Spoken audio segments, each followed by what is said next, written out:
22:04 en la República Argentina, día miércoles. Seguimos vivos y vestidos de camisa. Esto es Si Sale Bien, el programa del Grito del Sur, el que viene después del de Sandra. ¿Cómo se llama el programa anterior a este? Es el de Sandra Russo, Jugo de Limón. Más respeto, más respeto. Al mando de la consola está Carlos Di Mare. En la puesta al aire y haciendo la magia que garantiza que salga este programa, Vicky Nardone. En el streaming, nuestra compañera Ailén Pavón. Y en las redes sociales, Alan Martínez. Alan Martínez. Me educaron para hombre adinerado, pero ahora... Hoy estamos todos vivos y vamos a hablar sobre la muerte. Productor ejecutivo, el hombre que hace también que vengan los invitados más espectaculares del universo entero, Sebastián Furlong. 11 3200 0530, quédate que vamos a tener un programón, desde ya te lo digo. Esto es Y Si Sale Bien, el programa del Grito del Sur en la radio de las madres. Y si sale bien, actualidad, arte y alguna que otra reflexión.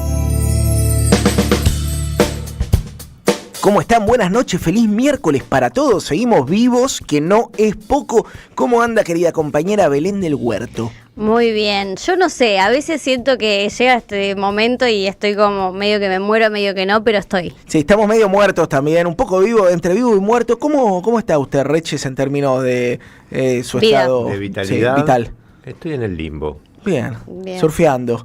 Sí, zombie, podríamos decir. Bien, en zombie, qué figura, ya arrancó polémico, esa figura donde los muertos se levantan y continúan vivos.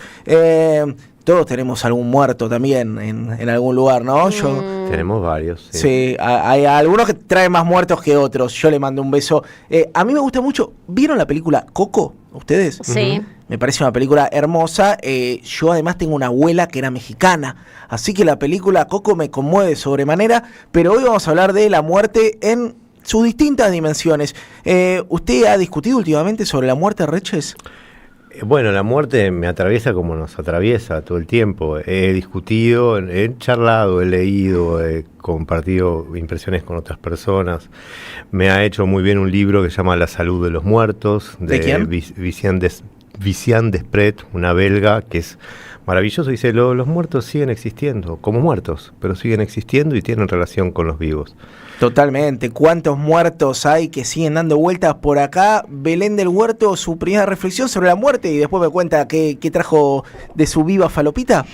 Sí, yo la muerte la vengo charlando mucho con mis amigos sobre los trámites alrededor de la muerte. Una amiga... ¡Qué eficientista! No, claro, pero es también todo lo que sucede alrededor de la muerte, el negocio de la muerte. Ha fallecido una persona cercana, una de mis mejores amigas, entonces charlamos mucho sobre eso en este último tiempo y creo que está presente, está más viva que nunca. Bien, debate sobre la muerte hoy, con la muerte más viva que nunca en esta mesa de la radio de las madres, pero también, como siempre, vamos a tener poesía y falopita, porque es lo que nos gusta hacer los miércoles. Para eso somos un programa de radio y arrancamos con poesía. Bueno, vamos a tener poesía sobre la muerte. Vos sabés que la relación entre la poesía y la muerte casi tiene que ver con el nacimiento de la poesía. Claro. Hay un poeta que se llama Zurita, un poeta chileno, que escribió un libro que se llama INRI, justamente, que él cuenta su mirada, que es que la poesía nace en esas cuevas donde los primeros hombres y mujeres estampaban sus manos, entendiendo por primera vez que se iban a morir, y eso coincide con el nacimiento del arte y una forma de socializar y tramitar esa idea que es insoportable, sobre todo si la miramos desde nuestra perspectiva capitalista, ¿no? Y nos sentimos propietarios de la vida en vez de sentir que estamos perteneciendo a un movimiento que se llama vida. Vino picante, Reches. Y Belén del Huerto, ¿usted qué falopita nos trae? También traigo el tránsito de la vida en cómo ser felices del documental de Ofelia Fernández, Opa. un poco entre el traslado de lo virtual, lo real y lo que pasa en las nuevas generaciones y lo que en realidad nos está pasando a todos, que es nuestra relación con los artefactos, donde a veces pensamos que estamos viviendo una vida ahí adentro y en realidad todo está sucediendo afuera. Bueno, un poco para hablar sobre eso. Muy bien, así que hoy programón, nosotros vamos a preparar la mesa muy especial que tenemos. Escuchamos un tema y quédate ahí porque vamos a hablar sobre la muerte.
...22:11 en toda la República Argentina suena Los Jóvenes Pordioseros.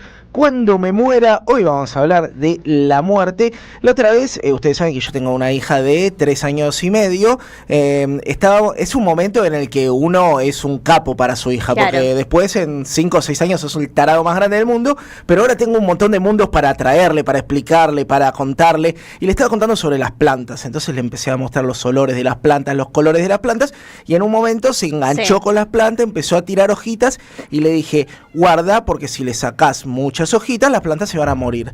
Y Mayla me dijo, ¿qué es morir? Y obviamente que tiene 3 años y medio, no le pensaba dar ninguna respuesta coherente en ese momento, pero me quedé helado pensando en cuál va a ser mi primera expresión sobre la muerte hacia mi hija. ¡Wow! ¡Qué presión en los hombros! Y entonces, gracias a la mágica tutela de nuestro productor, Sebastián Furlón, decidimos armar una mesa sobre expertos en la muerte. Me encanta. ¿Qué me decide, Alberto? Y sí, venía rondando mucho el tema y creo que es momento de abordarlo con la mayor seriedad posible. Totalmente. Para eso trajimos de invitado a Esteban Di Paola, que es doctor en Ciencias Sociales de la UBA, investigador del CONICET y profesor en posgrado en la UBA y que se especializa en filosofía también. ¿Cómo estás, Esteban? Bienvenido. ¿Qué tal? Buenas noches, gracias por la invitación. Por favor, también está Carolina Sacrasek, que es creadora de Artemont, una cuenta y un podcast que habla de la muerte de manera abierta, natural y sin temor, y está muy buena, después la chivateamos bien. Hola Carolina, ¿cómo estás? Muy buenas noches, muy bien, gracias por la Y invitación. también Alejandra Pérez, que está estudiando la licenciatura en filosofía, haciendo su tesis sobre la fenomenología de Heidegger. ¿Cómo estás, Alejandra? ¿Qué tal? Buenas noches, muchas gracias por la invitación. Muy bien. Bueno, vamos a arrancar con una pregunta muy fácil. ¿Qué es la muerte? Y quien quiere, levanta la mano y nos responde. Puede responder cualquiera. Cualquiera. Sí. Porque a todos nos va a tocar, ¿no? Bien. Sí. Sí. Bueno, a ver, me encantaría escuchar igual a los filósofos de hablar de esto. No te pero- achiques desde tu disciplina científica de la comunicación social. Del podcast. Vamos. Sí. No, a ver, es una discusión justamente filosófica, ética, médica, no hay como una gran respuesta, pero la básica es el fin de la vida. No hablamos mucho de la muerte igual en la sociedad, ¿no? Para nada. No, de hecho para eso creamos el podcast, porque es un tema sumamente tabú. Entonces por eso también es que no hay una definición concreta. No sé si tiene que haberla tampoco, pero sí es el final de la vida, ¿no? Bien, Esteban, ¿qué es la muerte, sobre todo en nuestra cultura, en esta Argentina? Sí, quizás lo pensaría más en el marco, digamos, de una lengua filosófica, y creo que la muerte es una pregunta, o la gran pregunta que tenemos, porque es una pregunta siempre abierta, ¿no? Vos comenzabas recién con la pregunta de tu nena, y todos los que somos padres o madres pasamos por ese momento en donde se acerca un hijo, una hija, y nos pregunta, que es una pregunta seria que no sabemos cómo responder en el momento, porque estamos ante un niño o una niña de 5 o 6 años, que es: papá, ¿vos te vas a morir? ¿No? Y llega ese momento de la pregunta. Bambi. Yo me acuerdo cuando mi nene hoy tiene 11 años, pero cuando me la preguntó, yo estaba, no sé, haciendo una ensalada en ese momento, porque te la preguntan en un momento en donde vos estás totalmente en otra cosa. Y mi respuesta fue lo típico que se puede decir en ese momento, es, bueno, sí, pero falta un montón, lo que fuere. Pero yo noté en ese momento los ojos brillosos en él, ¿no? Y ahí me parece que es donde empieza la pregunta, también en esa subjetividad de niño, que es el reconocimiento de la finitud, ¿no? Reconocer que somos finitos es un problema. Es un problema para la existencia se va a terminar en algún momento, y entonces ahí es la muerte abriendo una cantidad de preguntas que son ilimitadas, por no decir infinitas, pero en principio son ilimitadas, donde nos abren todo un panorama, que ese panorama, de algún modo, se llama lo que vamos a vivir, digamos, ¿no? Vivir en esas preguntas, que es la pregunta por qué somos finitos, en definitiva. Bien, y hay distintas formas de pensar la muerte. Digo, nosotros estamos atravesados por una existencia occidental capitalista también, ¿no? Que tiene una mirada sobre la muerte, sobre la finitud de la muerte. Una de esas miradas es también la que trae Heidegger, que es el filósofo en el cual estás estudiando, que habla de la fenomenología. ¿Qué piensa Heidegger sobre la muerte? Bueno, un poco lo que traía el compañero acá, me parece importante, ¿no? Porque surge esta pregunta de qué es la muerte, ya sea porque vemos morir a otros o porque, bueno, sencillamente en determinado momento de nuestra existencia tomamos noción de que nos vamos a morir. Entonces, en ese momento ocurre algo que es, ok, se nos va a morir alguien, pero también nosotros vamos a morir.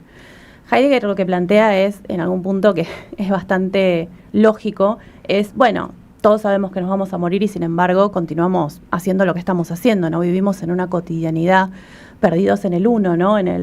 Se hace lo que hay que hacer, seguimos yendo a trabajar, seguimos saliendo, seguimos divirtiéndonos, y sin embargo tenemos esta certeza, ¿no? De que nos vamos a morir, y que además esa certeza está dotada de una inminencia, ¿no? De algo que va a suceder, que no sabemos cuándo puede ser mañana, puede ser el mes que viene, ¿no? O sea, es algo que tampoco sabemos cuándo va a suceder.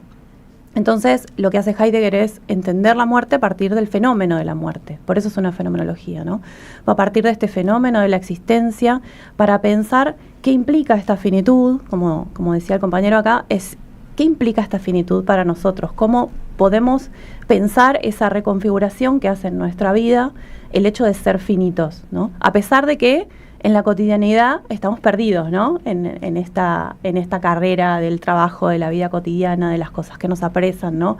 Sin embargo, hay un momento, y yo creo que tiene que ver con esta pregunta que te hacía tu hija, ¿no? Que también nosotros nos las hacemos en algún momento solos, ¿no? O sea, nos ocurre que tenemos ese momento donde decimos, che, ¿qué estoy haciendo?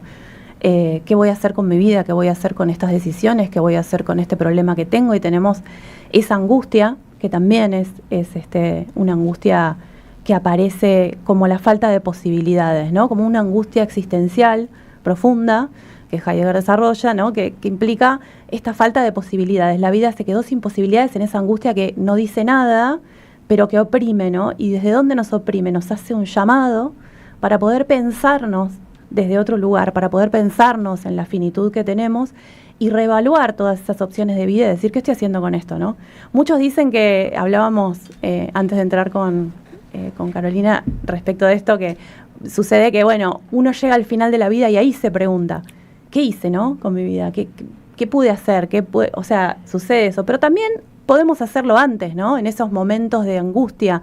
Pasa que, bueno, una de las cosas que dice Heidegger es, tendemos a huir, ¿no? De esa angustia, huir y decir, bueno, listo, me pongo a scrollear, me pongo a pensar en otra cosa. Voy a ver un TikTok para Claro. dejar de pensar en la muerte. Pero hay gente que en las redes sociales está aportando una mirada crítica, creativa, una discusión sobre la muerte. Hay pocas cuentas que hablen sobre la muerte, me parece, digo, por lo menos desde una perspectiva crítica. Estamos en la radio de las madres, ¿no? Pero ustedes decidieron lanzar una. ¿Cómo nace esto y qué debate quieren traer también en un ámbito como el de las redes? El proyecto nació, ahí también estábamos charlando antes, no tiene como un momento que te digo, sí, surgió tal día, tal hora, fue algo que se fue dando, que nosotras nos dimos cuenta que era un tema que hablábamos, que era un tema que no le huíamos, que a la vez es un tema que nadie alrededor nuestro quería hablar, que otra gente sí le huía. Entonces fue como, bueno, claramente tenemos un tema en común, nos encanta ir a los cementerios, por ejemplo, nos encanta leer sobre el tema, acá las chicas, sabes que es muy loco que es un fenómeno bastante femenino el tema de la visita ¿del cementerio? De cementerio, sí. Sí, yo también. Bueno, y nos pusimos a charlar y dijimos, bueno, hagamos algo con esto, qué sé yo, no sé, charlémoslo y saquémoslo al aire y quizás alguien se engancha. Y nosotros partimos un poco de la premisa de, más allá de la clara angustia que genera la finitud y algo que claramente viene ya con nosotros, hay algo que es más cultural, que es que encima de todo eso, como no hablamos del tema, es peor en algún punto. No digo que porque lo hablemos, ya está, listo, lo curamos, ahora feliz de morir. Pero hay algo que complica todo, complica cómo procesamos la muerte de los demás, complica cómo procesamos nuestra propia muerte, porque no lo hablamos como sociedad y lo escondemos, y hay esta idea de que si lo hablo lo estoy llamando. Nosotros siempre decimos, si fuese así, estamos muertas hace muchos años y acá estamos todavía. Entonces, eso, que charlarlo, y puede ser, obviamente nosotros lo hablamos un montón, lo abordamos desde mil maneras. Quizás es una charlita con tu hermano, quizás es sentar a algún familiar o un amigo y decir, tengo este miedo, tengo esta inquietud, pienso esto, ¿vos qué opinás? ¿Viste? Pero es como un tema que no se habla, está prohibidísimo. Entonces, por eso empezamos a hacerlo y decir, bueno, empecemos a hablar y por ahí alguien más quiere hablar del tema, y resultó que sí. Y muchas veces eso se manifiesta a través de la ritualidad, ¿no? Porque pienso en el primer recuerdo que cada uno tiene sobre la muerte. O sea, tu hija te preguntó que en ese momento yo nunca le pregunté a mis padres hasta que se murió mi abuelo, por ejemplo. Uh-huh. Y ahí por primera vez ves un velorio de un día o más. Y esa ritualidad nadie te va explicando y vos lo vas deduciendo por sí mismo, ¿no? Porque a esa persona no la ves al otro día.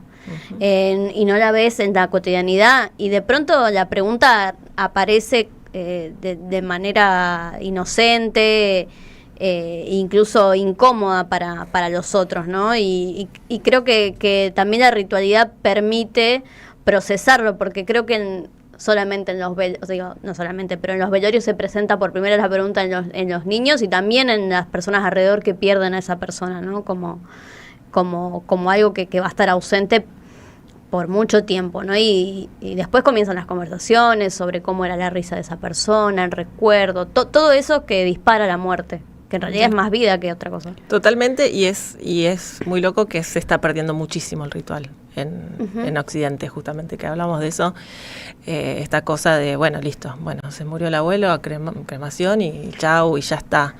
Que es súper válido, me parece que está perfecto, y, digamos, puede ser una elección, pero hay algo como que como cultura ya también hasta eso se volvió express, tipo, un día me tengo que pedir el día en el laburo, el velorio de 2 horas, ya está, bueno, chau, nos fuimos, ya está. Y eso también influye después en cómo lo procesa un niño, incluso un adulto. Sí, totalmente. Yo creo que además hay otra cuestión, que es que el espacio, ¿no?, que tiene esto de ver la muerte del otro, te permite también examinar la muerte en tanto algo que uno no va a poder vivir nunca. ¿no? Porque uno no puede imaginar, uno puede ver a alguien internado y después decir, bueno, estuve yo internado. Hay un montón de experiencias que uno puede tener, pero la experiencia de la muerte no la podemos tener. No hay manera. O sea, hasta que no suceda, ¿no? Es algo que nos es desconocido. Entonces, es como una posibilidad que está todo el tiempo latente, pero en el momento que se hace posible, ya no es. Ya no somos, ¿no? Entonces, eso también es algo que ayuda en algún punto, como bien decías, a poder pensarnos. ¿No? O sea, ¿por qué es importante tener esos espacios? Justamente porque nos permiten pensarnos, porque el otro ya no está. No sabemos qué pasó con el otro, ¿no? Pero nos permiten sí pensarnos a través de eso. Y el recuerdo del otro, en algún punto, también es algo que ayuda a mantener viva la historia que nos pertenece como individuos, ¿no? O sea, no solamente como individuos, a nivel comunidad también, ¿no? Como tradición, conocer la historia de los otros, no es simplemente saber San Martín cruzó los Andes, ¿no? Poder realmente conocer la historia de esa persona, no leer la biografía, pero me refiero, ser realmente quién es, qué pasó, pensar, ponerme en el lugar, tener esa empatía, ¿no? Eso también es parte de pensarnos, ¿no?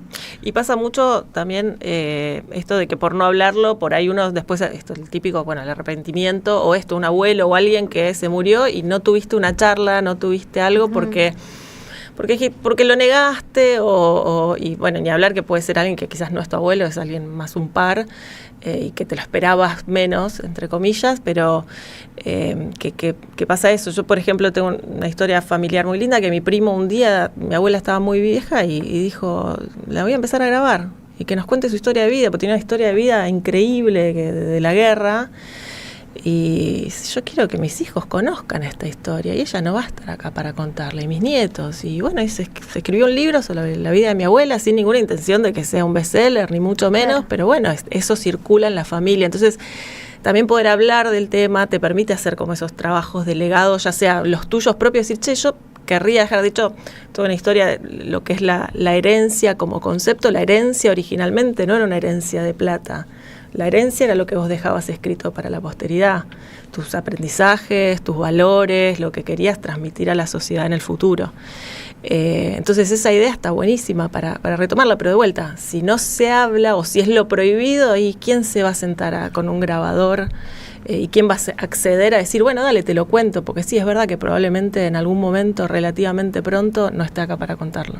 Y con una mirada también religiosa que incide un montón sobre nuestra concepción sobre la vida y la muerte, ¿no? Pienso incluso en los sincretismos de América Latina y pensar cómo se piensa la muerte en México y cómo se piensa la muerte en los pueblos originarios de nuestra propia Argentina, que tampoco está muy, muy estudiada. En todos ellos hay una concepción angustiante sobre la muerte, ¿o hay distintas formas de mirarla?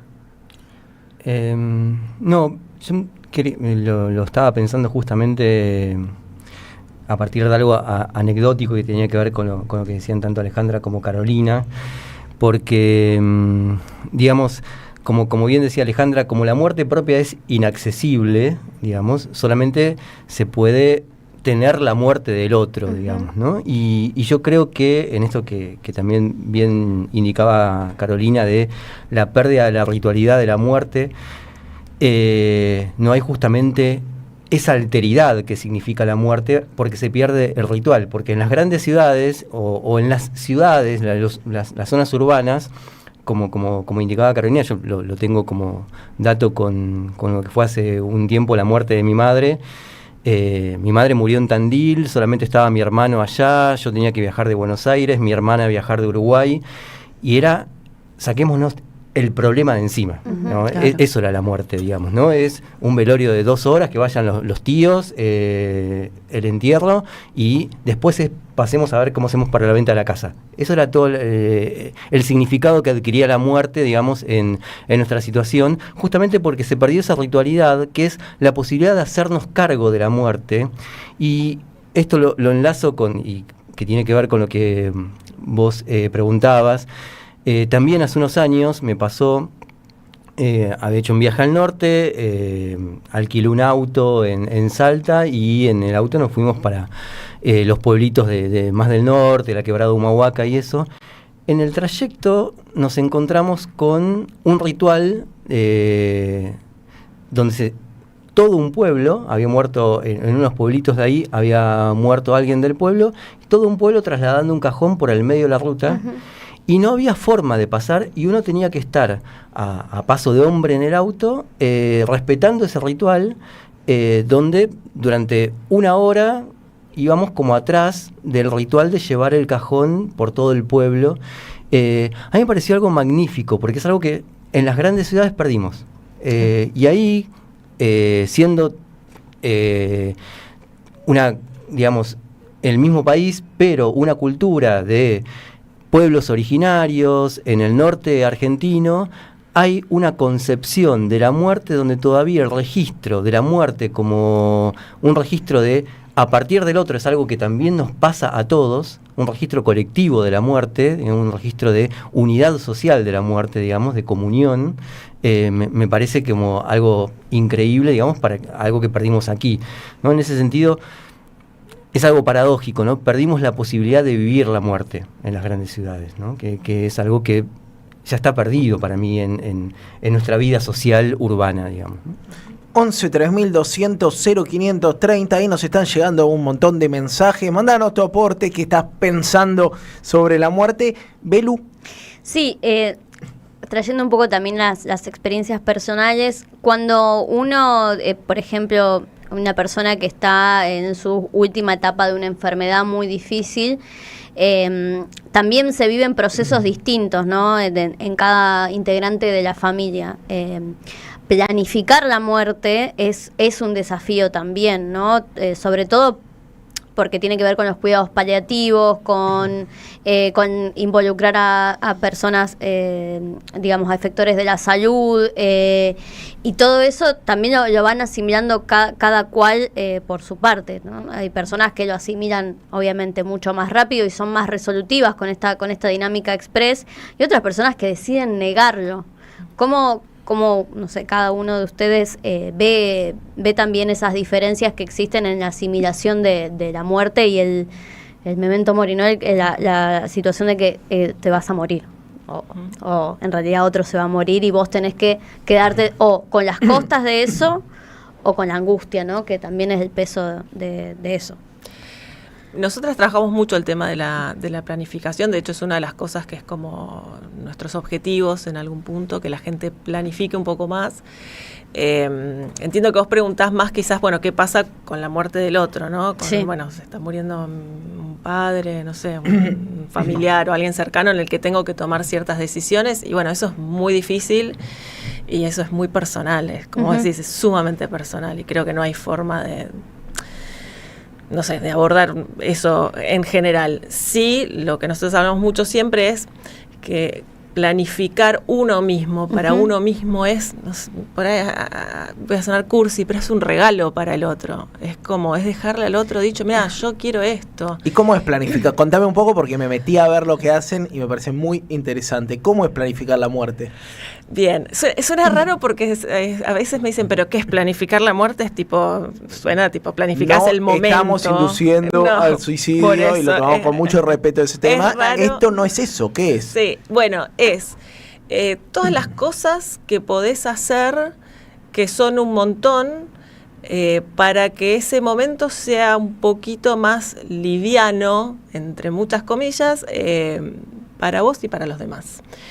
Por un lado, todo lo que tiene que ver con, ¿qué pasa si quedo incapacitado o incapacitada para tomar ciertas decisiones, ¿no? Todo lo que son las voluntades anticipadas, que hay una figura que es legal, pero que vos podés dejar voluntades anticipadas, incluso verbales. Lo que pasa es que siempre se recomienda dejarlas por escrito, porque ¿qué pasa? Vos se las contás a tu vecino, y es tu palabra contra la mía. Y claro, después viene el que tiene que tomar la decisión efectivamente, porque es el que toma las decisiones en un hospital, y dice, no, a mí nunca me lo dijo, y yo no, incluso por ahí se lo dijiste, y la realidad es que puede tomar otra decisión. Ahí hay algo que es, no podés. Pero si lo hablás y si lo dejás por escrito, sobre todo, y si lo dejás ante un escribano, puede ser que eso sea más fácil, que se lo llevas a tu médico y decís, che, por más que venga mi marido y diga que quiere esto, yo no quiero eso. Claro. Entonces ahí hay como ciertas cuestiones, ciertas decisiones que se pueden tomar, que también es difícil porque son todas situaciones hipotéticas. Vos podés quizás decir, bueno, yo quiero que sí, estoy en este estado, hagan tal cosa, pero después por ahí tu estado es ese, pero no es tanto ese, porque viste, el mundo médico es un gris, claro, no es que bueno, coma esto, pero coma de este tipo lo otro, y si no puedo pensar esto, no puedo hablar, bueno. Y también se puede poner en riesgo el efector de salud, ¿no? Si hace algo que está indebido, que Sí, ahí ya entra, bueno, todo el mundo que se está dando bastante la conversación este último tiempo con el tema de la eutanasia que se aprobó en Uruguay, que la verdad que no estoy tan informada como para hablar de eso, pero digamos, uno de los grandes temas de la eutanasia es la responsabilidad de la persona que la lleva a cabo.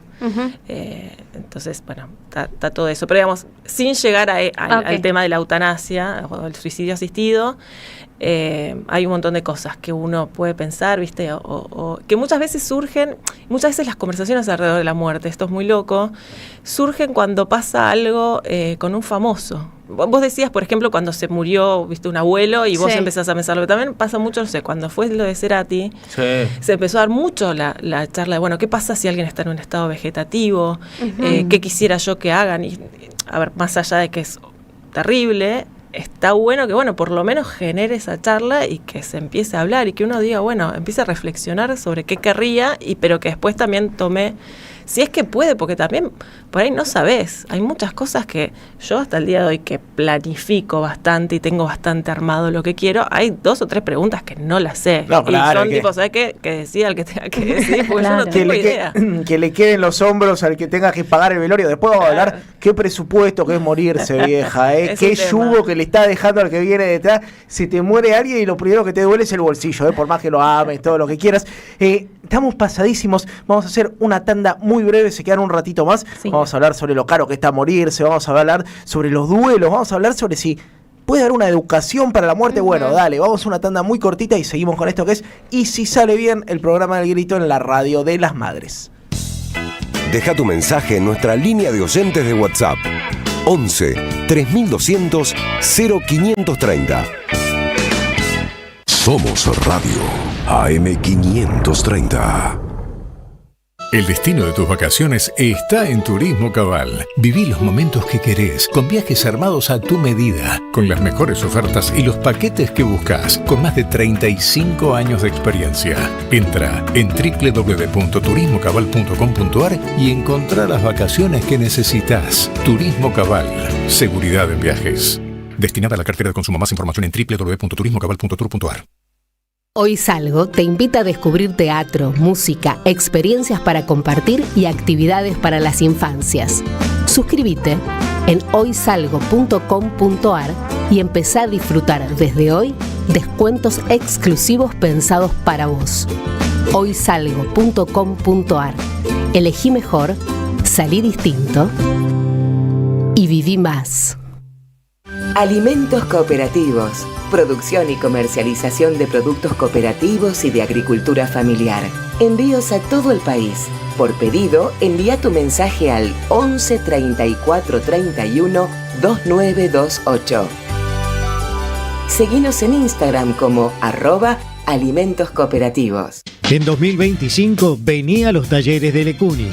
Música, actuación, coro, tangos, cuentos, teatro, percusión y mucho más para compartir en familia. Acordate, en 2025 los talleres de Lecuni te están esperando. Informes e inscripción, informes.ecuni@gmail.com y seguinos en Facebook, Espacio Cultural Nuestros Hijos, y en Instagram, @ecuni.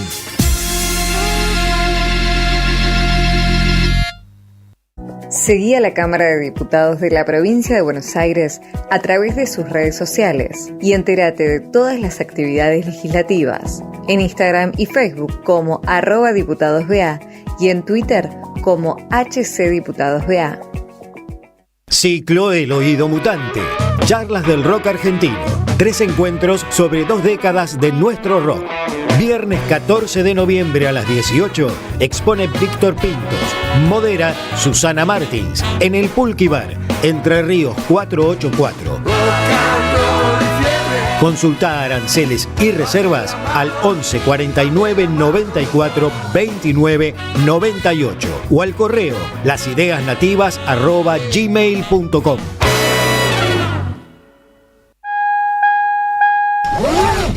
Gracias, mami. Escuchar este mensaje te toma más tiempo que abrochar tu cinturón o la sillita de tu hija o hijo. Un clic que salva. Ministerio de Transporte, Gobierno de la Provincia de Buenos Aires. Las voces se multiplican. Nuestra comunidad se agranda. Acá escuchándolos, compañeros, buen día, en Merlo, provincia de Buenos Aires, con Urba. Gracias a la Comunidad 530, renovamos nuestra planta transmisora. Más potencia, más llegada. AM 530 Somos Radio. A todo el país. Llega la noche y nos hacemos la gran pregunta. ¿Y si sale bien? Un encuentro catártico a mitad de la semana.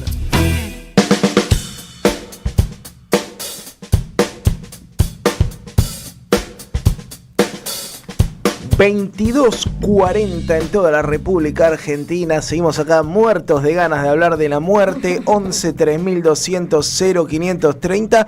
Y estamos diciendo qué muerto que te caes si te cae un muerto, ¿no? Básicamente porque está carísimo morirse.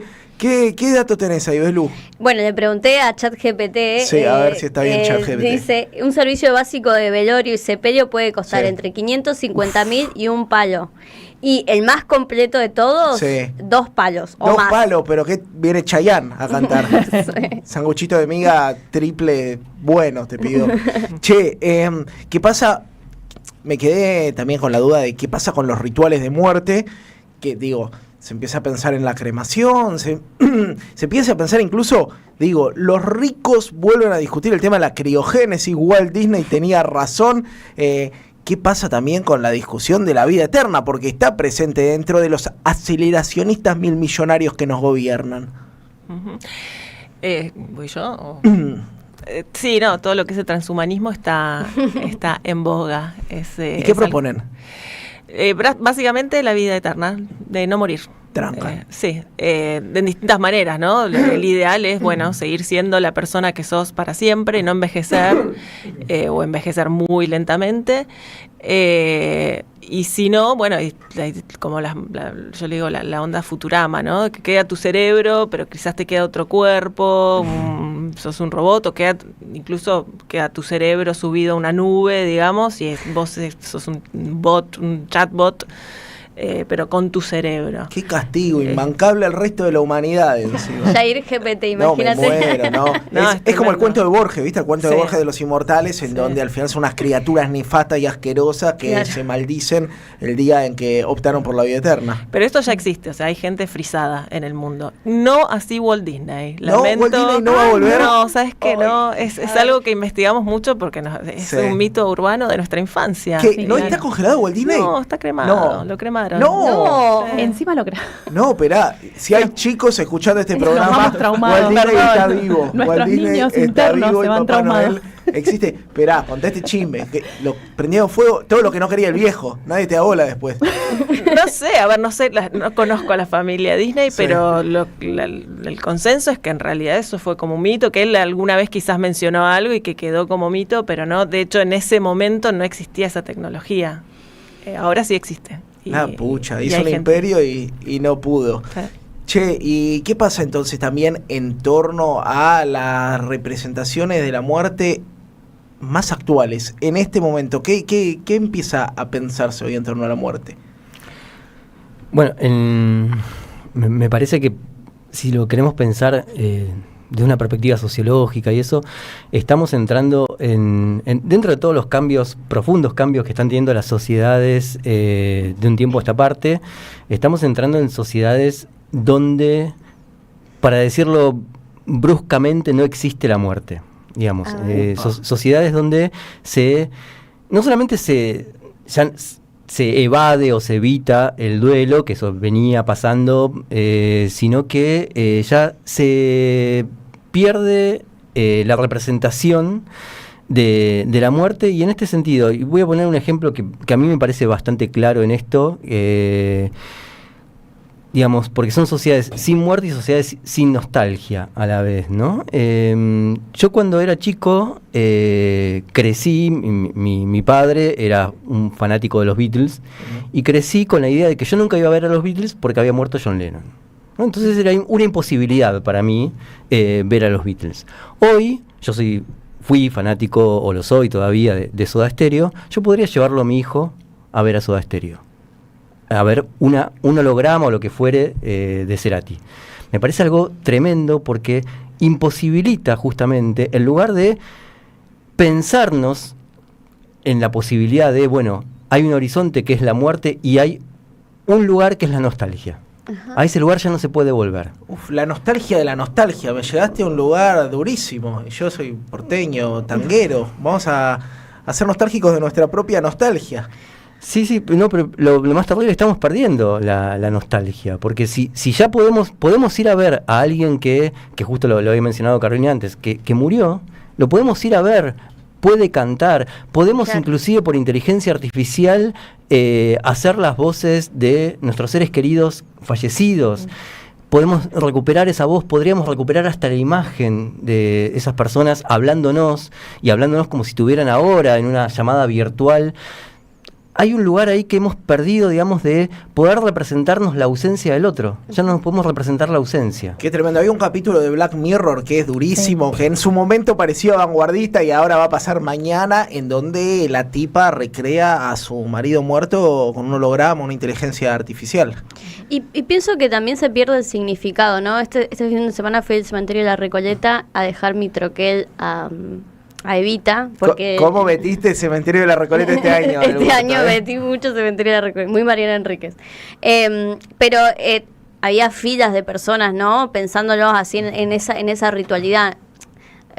Viste que entras al cementerio de La Recoleta, está Aramburu, nadie hace fila para ver a Aramburu, pero sin embargo hay decenas de personas que hacen fila para ver la tumba de los Duarte, ¿no? De Evita, y muchas mujeres van y le dejan su troquel de voto.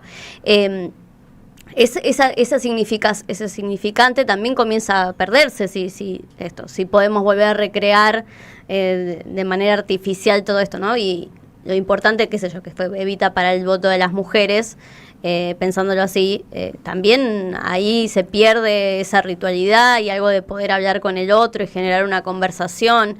También estaba la tumba de Sarmiento y había una madre y una hija charlando sobre eso. La madre se ve que era maestra, y bueno, también eso, comienza a perderse una magia ahí alrededor del cementerio, que me parece que también es importante para eso, ¿no? Ver algo concreto, una placa, algo. Y hablabas de eso, pienso en los rituales de muerte de los grandes líderes, ¿no? Pienso en este país el ritual de la muerte de Evita, pienso en este país el ritual de la muerte de Néstor, Total. Pienso en Chávez y el ritual de la muerte de Chávez.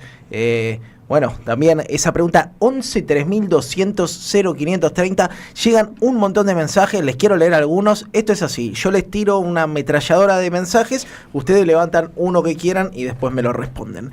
Leo de La Matanza dice: Yair Belu, poeta Gaby, les acerco una extraordinaria anécdota. En el hecho de muerte de Buster Keaton, dos amigos que lo rodeaban se preguntaban si estaba muerto. Uno le dice al otro: fíjate si tiene los pies fríos. Dicen que es lo más frío de los muertos. Buster Keaton, con su último hilo de voz, dice que eso no le sucedió a Juana de Arco. Fueron sus últimas palabras. Mario de Mataderos dice: gran tema la muerte se vive, no se puede generalizar la actitud frente a ella. La vida te educa la forma de enfrentarla, por eso la vida te enseña a vivir la muerte, nos dice Mario de Mataderos. Carlos Pagano de Salta dice: hola Sagasti, dice, nuestro tiempo esconde la muerte porque no ama la vida. Pues agrega, la muerte está en la vida, ocultarla es no amar la vida. Alejandro dice: hola Yair Bohemio, qué programón, qué invitados, todos jóvenes de la UBA, en aquellos años de militancia, crisis de 2001, idas y venidas a Plaza de Mayo, gases, palos, muerte, mi hijo me mató, me dijo papá que no te maten. Virginia dice: chicos, hace unos días Amartya habló sobre la muerte. Amartya tiene su programa también acá los días lunes. ¿Qué les pasa? ¿La eutanasia es el próximo proyecto de ley mileísta? Pregunta Virginia. Ahora lo hablaremos. Cuando era chico, mi abuela solía decirme que después de la muerte vendría a tirarme piedras durante la noche, dice Osvaldo. Nunca vino, aclara.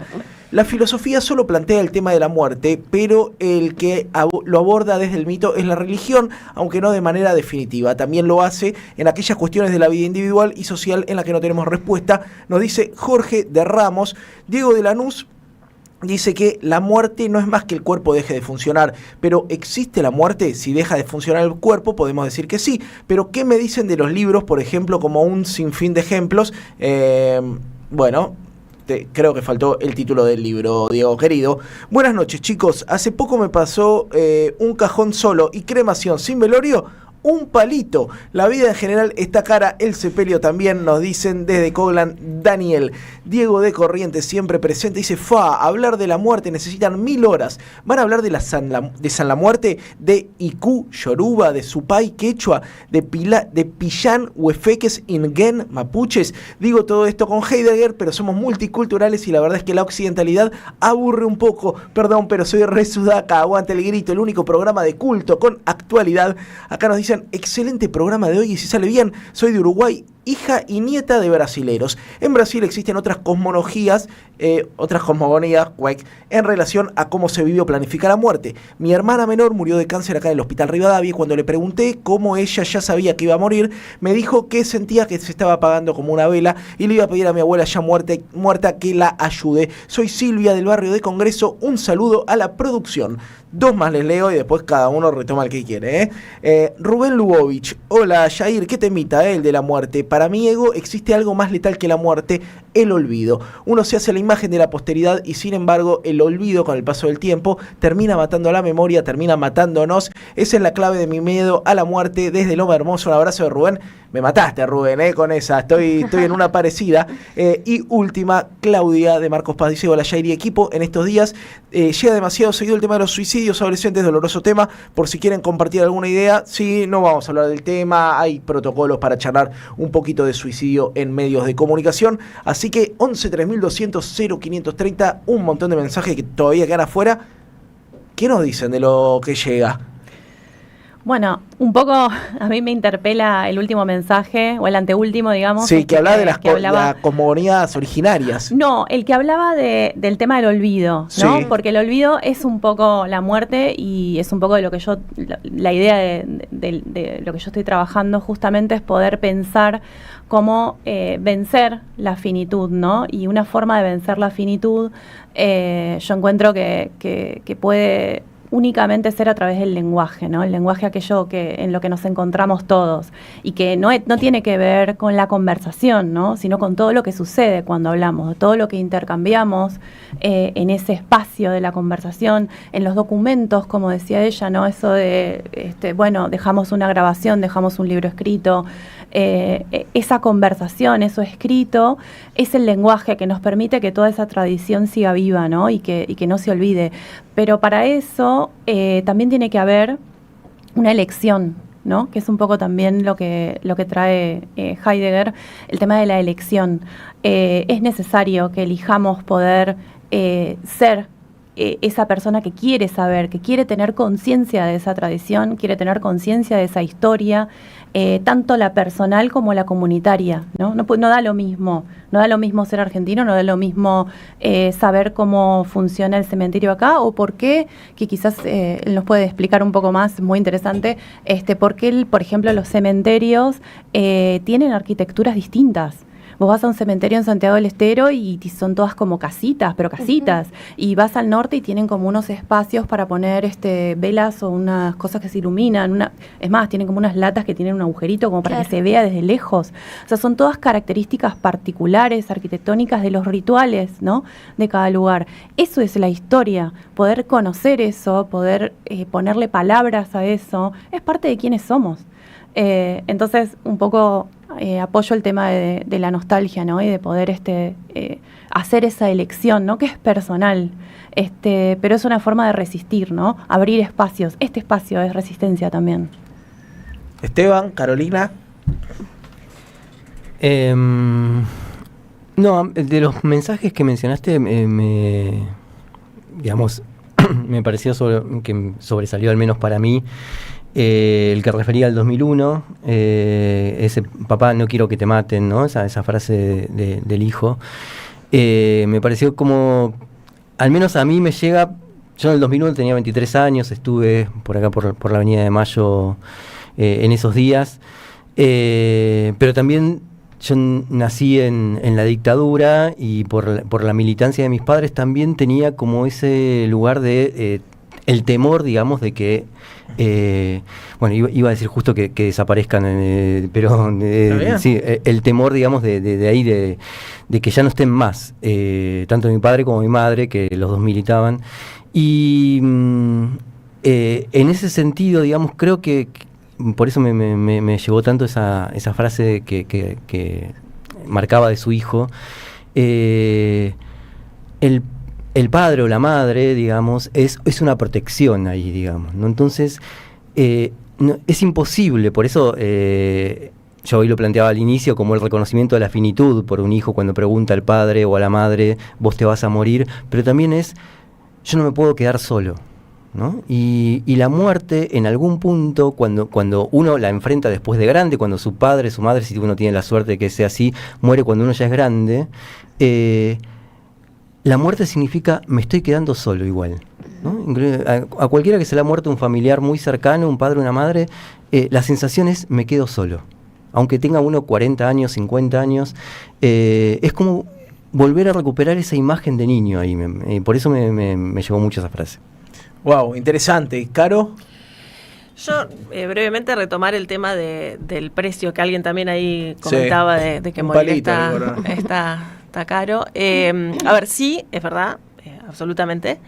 Pero también hay algo de lo estándar, así como decíamos que está todo muy express, está todo muy estandarizado también. Entonces es como, bueno, si sale 2 palos el premium, pero el premium de lo que te venden que tiene que ser un velorio y probablemente los últimos 5 velorios a los que fuiste fueron más o menos iguales porque te dicen que es así, que están los sandwichitos de miga, digamos que bueno, que hay un momento que está bien, pero hay algo donde se pierde muchas veces también lo personalizado de la persona y se olvida de cómo era esa persona. Vos decías, bueno, Chayanne, por ahí es más caro Chayanne, pero no sé, si era una persona que le gusta tal música o que le gusta, o que por ahí era vegano y ponen sandwichitos de migas, ¿me entendés? Es como hay algo ahí que se pierde.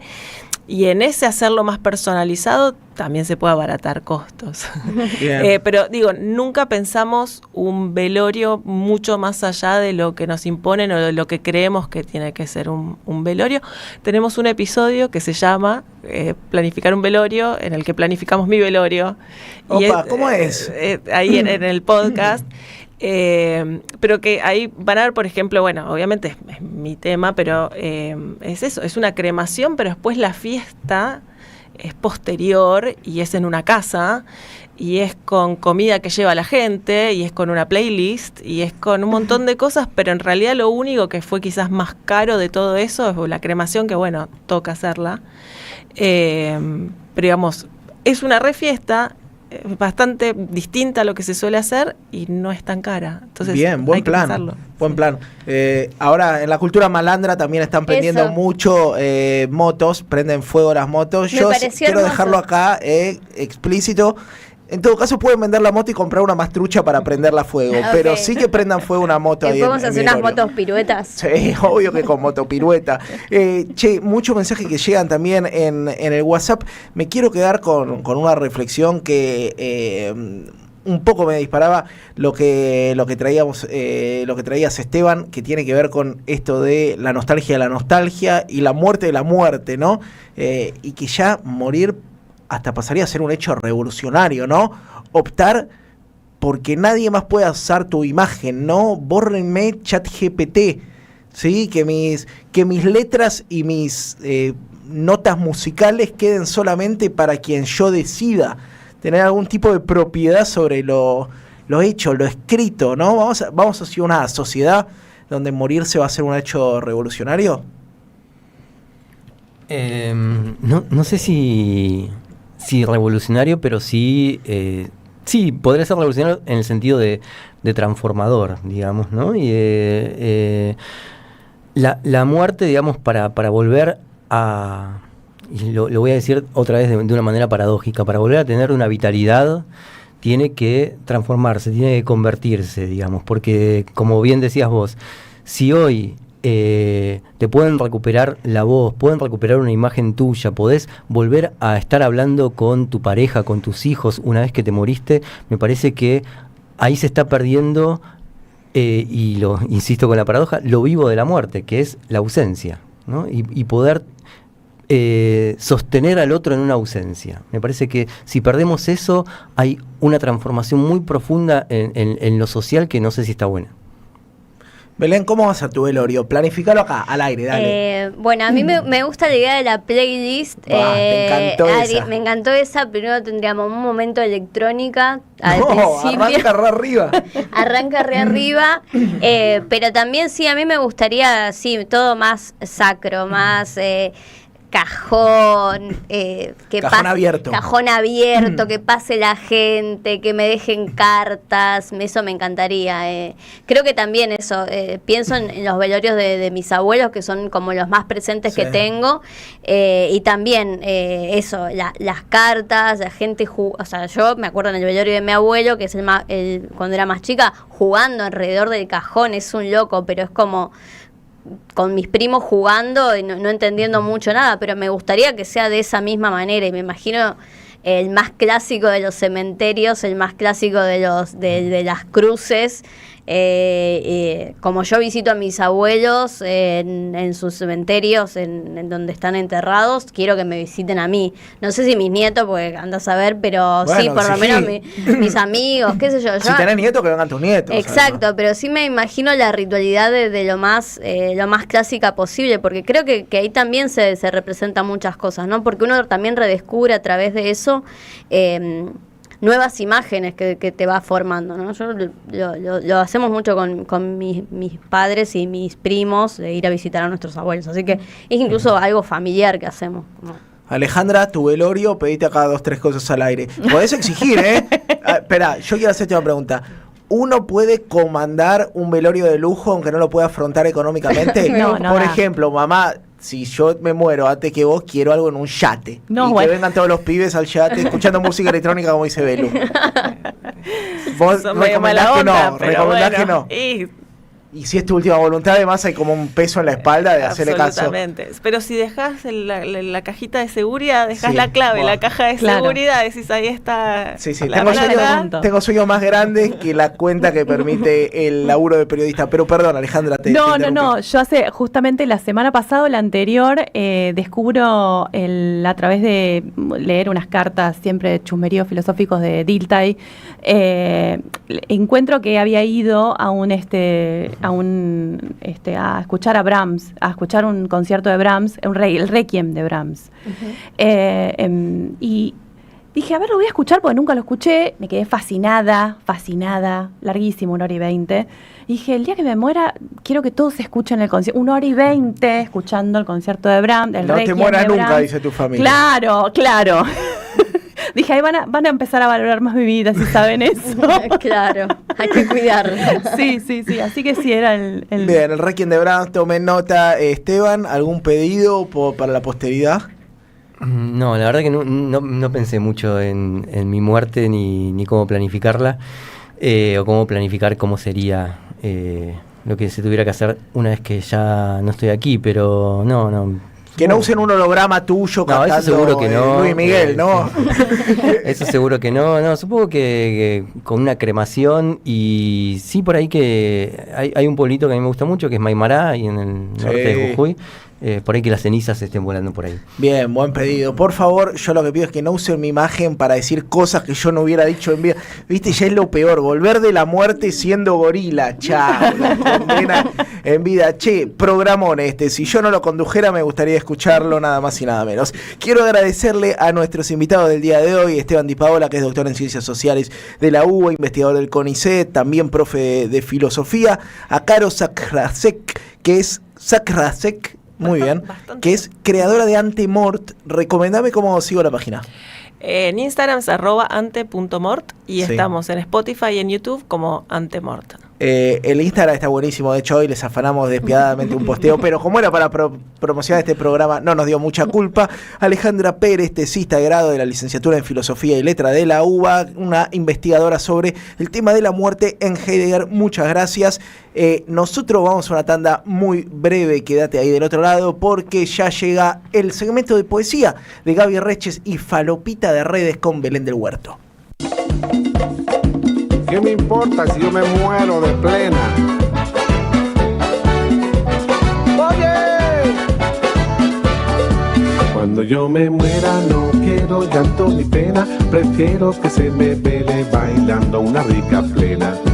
Y si no me muero tampoco me hago problema, porque tengo todo el tiempo de bailar hasta que muera.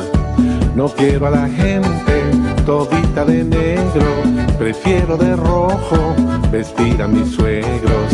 Y quiero en la tumba pollito y arroz, patitas de cabra con todo y melón, porque yo en la vida he sido feliz y quiero morirme comiendo perdiz. Pero con vino, tinti, pam, pam, pero con vino, tinto, pero con vino, tinti, pam, pam, pero con vino, tinto, pero con vino, tinti, pam, pam, pero con vino, tinto, pero con vino, tinti, pam, pam, pero con vino, tinto.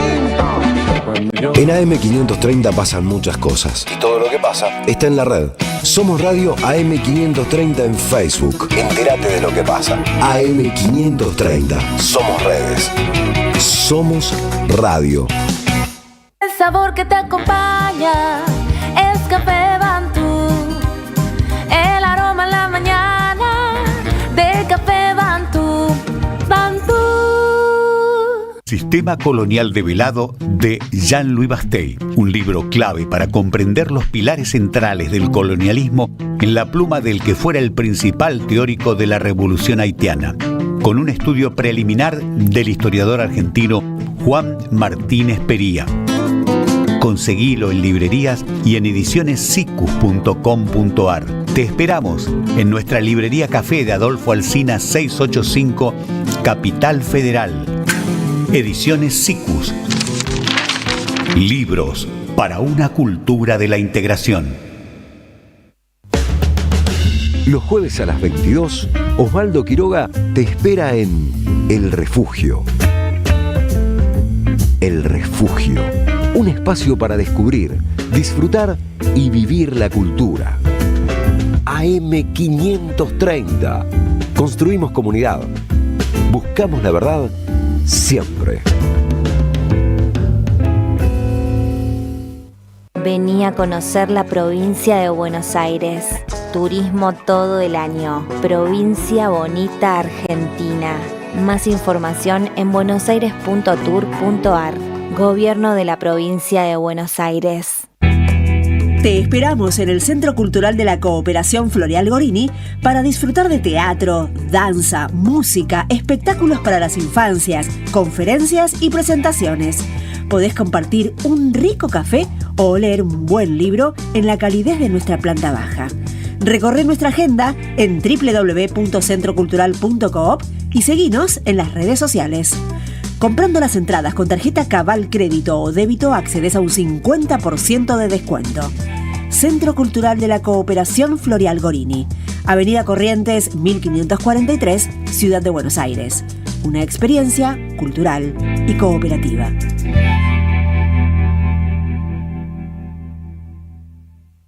AM530 Somos Radio. Buscamos la verdad siempre. Y si sale bien, un encuentro catártico a mitad de la semana.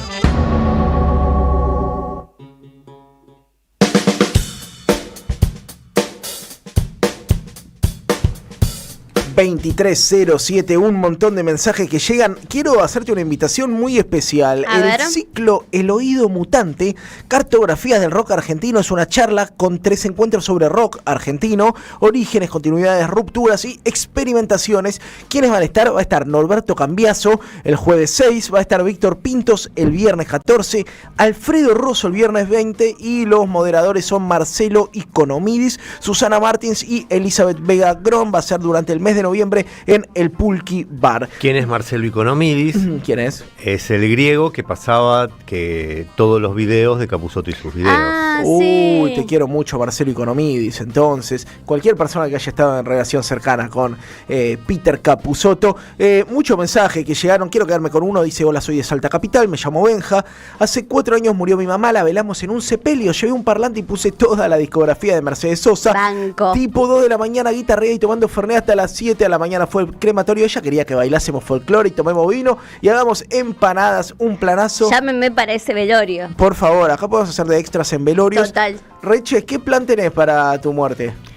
Yo lamento desilusionarte con mi frase progre, Ajá. pero yo para mi velorio que hagan una mezcla de lo que puedan y lo que quieran. Anda, las personas que me órganos, van a despedir. tibios. Que los vendan si los quieren, si les dan guita, yo creo que van a estar todos arruinados. Pero eso, todo eso de lo que hablaba del panel y ustedes, me dio que pensar una cosa. Quería proponerles a ustedes o a alguno de los oyentes armar una pyme para proponer velarte en vida. Porque vos cuando estés muerto no vas a saber qué se hizo, qué no se hizo. Buen proyecto, Armamos Reches. tu velorio en vida, vos lo encanta. pagás, lo disfrutás, estás ahí, querés cajón abierto, que te vengan, te vean, te encanta. toquen, armamos todo. Te leen algo, lloran. Ay, To- me encanta. Todo como lo diseñaste. Y Me ya encanta. te sacás como la inquietud, ya sabés qué fue, que existió y bueno, después te morís. Pero yo lo haría como performático, o sea, digo, diría por algunos medios de comunicación, tipo mi Instagram, esta persona se murió, a ver qué pasa y yo mirar de quién viene y quién no. Anotar. Sobraba. Escúchame, se ensayan los Rencorosa. casamientos. Sí. Se ensaya, hay cursos de parto, se ensayan los partos. ¿Por qué no vamos a ensayar el velorio? Me parece encanta. buenísimo. Si vas a hacer esta idea, patentala y tirale unos pesos a Gaby Reches, que trae hoy su segmento de poesía.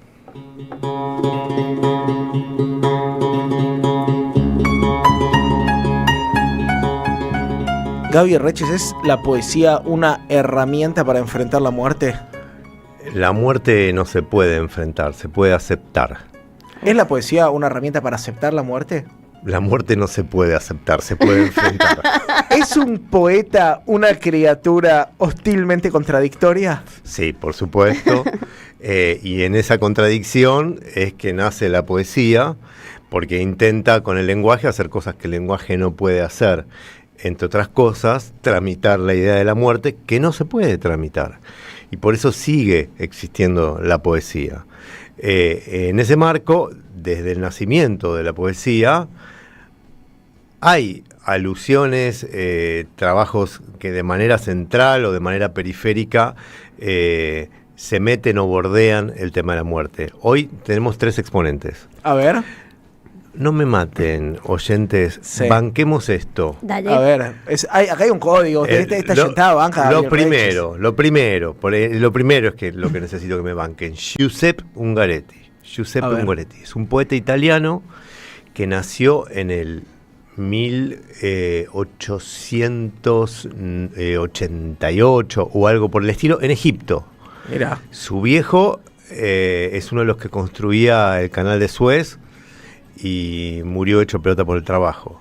Bueno, el caso es que es un tipo que en el 25 se afilia al fascismo, porque creía en el progreso, la producción, la revolución tecnológica y de la mano de eso el desarrollo de la humanidad, algo que como sabemos no salió tan bien, ¿no? Antes de eso peleó para Italia en la Primera Guerra Mundial. Y mientras peleaba en la Primera Guerra Mundial, empezó a escribir poesía. ¿Y dónde escribía poesía? En el margen de los folletines de guerra, de los diarios de guerra. Por eso, además de ser uno de los padres de lo que llamó el movimiento hermético o de los hermetistas, es uno de los primeros que empezó a cortar el verso, a fragmentar el verso, a cortar en cualquier lado, porque se le acababan los renglones, porque no podía escribir más. Y en un libro que se llama La Alegría, escribe un poema que se llama Vigilia, que es el que vamos a compartir. Cuando yo hago pausa es que cambia el verso, lo digo porque me parece que también vale la pena seguirlo de esa manera. Y después de todo esto, el celular se muere, Gabriel no puede abrir el poema. No, aquí está. Ah, no se murió. Vigilia.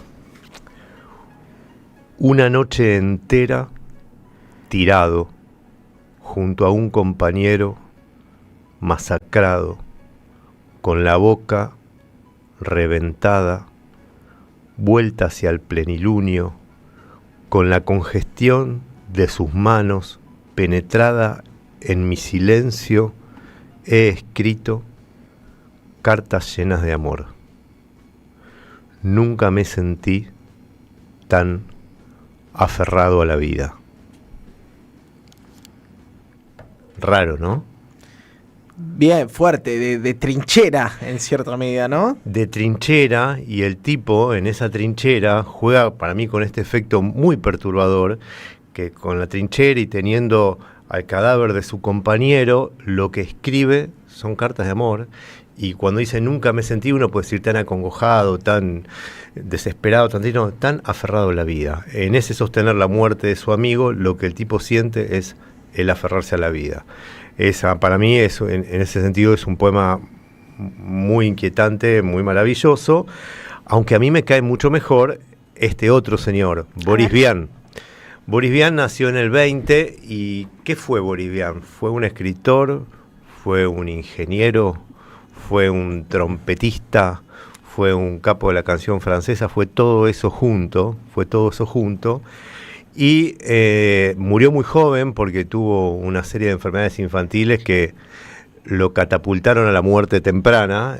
¿Quién sabe qué hubiera seguido haciendo? Porque era un tipo hiper disruptivo, transgresor, en ese momento que ya era transgresor de por sí.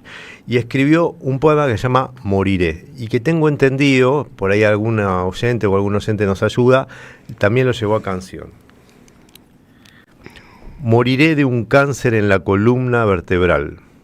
Sucederá en una noche terrible, clara, caliente, perfumada y sensual. Moriré por insistencia de ciertas células poco conocidas.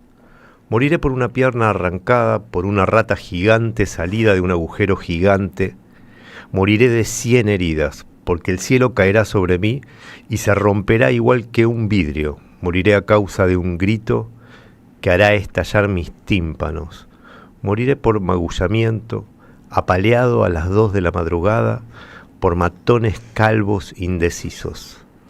Moriré sin darme cuenta que muero. Yo moriré enterrado bajo las ruinas secas de 1000 metros de algodón hundido. Moriré ahogado en aceite sucio, pisoteado por bestias indiferentes y poco después por bestias diferentes. Moriré desnudo o vestido de tela roja o metido en un saco lleno de hojas de afeitar. Moriré quizás sin haberme puesto barniz en las uñas de los dedos de los pies y con las manos llenas de lágrimas, y con las manos llenas de lágrimas moriré cuando me despeguen los párpados bajo un sol rabioso, cuando lentamente se me digan a la oreja maldades torcidas. Moriré de ver torturar a niños y a hombres asombrados y pálidos. Moriré roído vivo por los gusanos. Moriré con las manos atadas bajo una cascada. Moriré ardiendo en un incendio triste. Moriré un poco, mucho, sin pasión, pero con interés. Y luego, cuando todo haya terminado, moriré. Me encanta ese. ¿Sí? Sí, me gusta. Fuerte. Las 1000 maneras de morir, parece. Las 1000 maneras de morir. Hay una serie. Y esas fantasías, ¿no? Eso. A mí se me representa porque yo tengo miedo a las tormentas, entonces en la primera parte que decía moriré por un rayo, siempre ese miedo a que algo suceda y que algo pase y vos capaz que te mueras. Sí, yo no tengo esas fantasías. No tenés la catástrofe. No, tengo me importa mucho más el cuándo que el cómo, me parece. Que es nunca, la respuesta es nunca. ¿Cuándo o nunca? ¿No? Tenemos a Kay Ryan, nuestra tercera y última poeta invitada. Poeta sobre la muerte. Muchos mensajes tenés, después te leo algunos. Dicen, maten a ese que está leyendo. No, banco todo lo de Gabriel, y cuando no traigas un poema de Sturzenegger, dice acá. Bueno, podemos buscar algún poema de Sturzenegger y traerlo acá y desollinarlo un poco, disecarlo. Hacer poemas con poemas de Sturzenegger. Uy, sería lindo. ¿Por qué no? Un día jugamos a eso. Kay Ryan es una poeta californiana, ya que nació en la mitad del siglo XX, que pasó medio desapercibida en la primera etapa de su escritura y luego fue muy rescatada, ganó algunos premios, es buenísima. Salieron acá un par de libros, uno que lo publicó la editorial Sindhu y Gafuri, que es una editorial preciosa. Y hay un poema que se llama Las cosas no podrían ser tan duras. No deberían ser tan duras. Las cosas no deberían ser tan duras, que no le voy a contar de lo que habla, más bien se los voy a leer. Dale.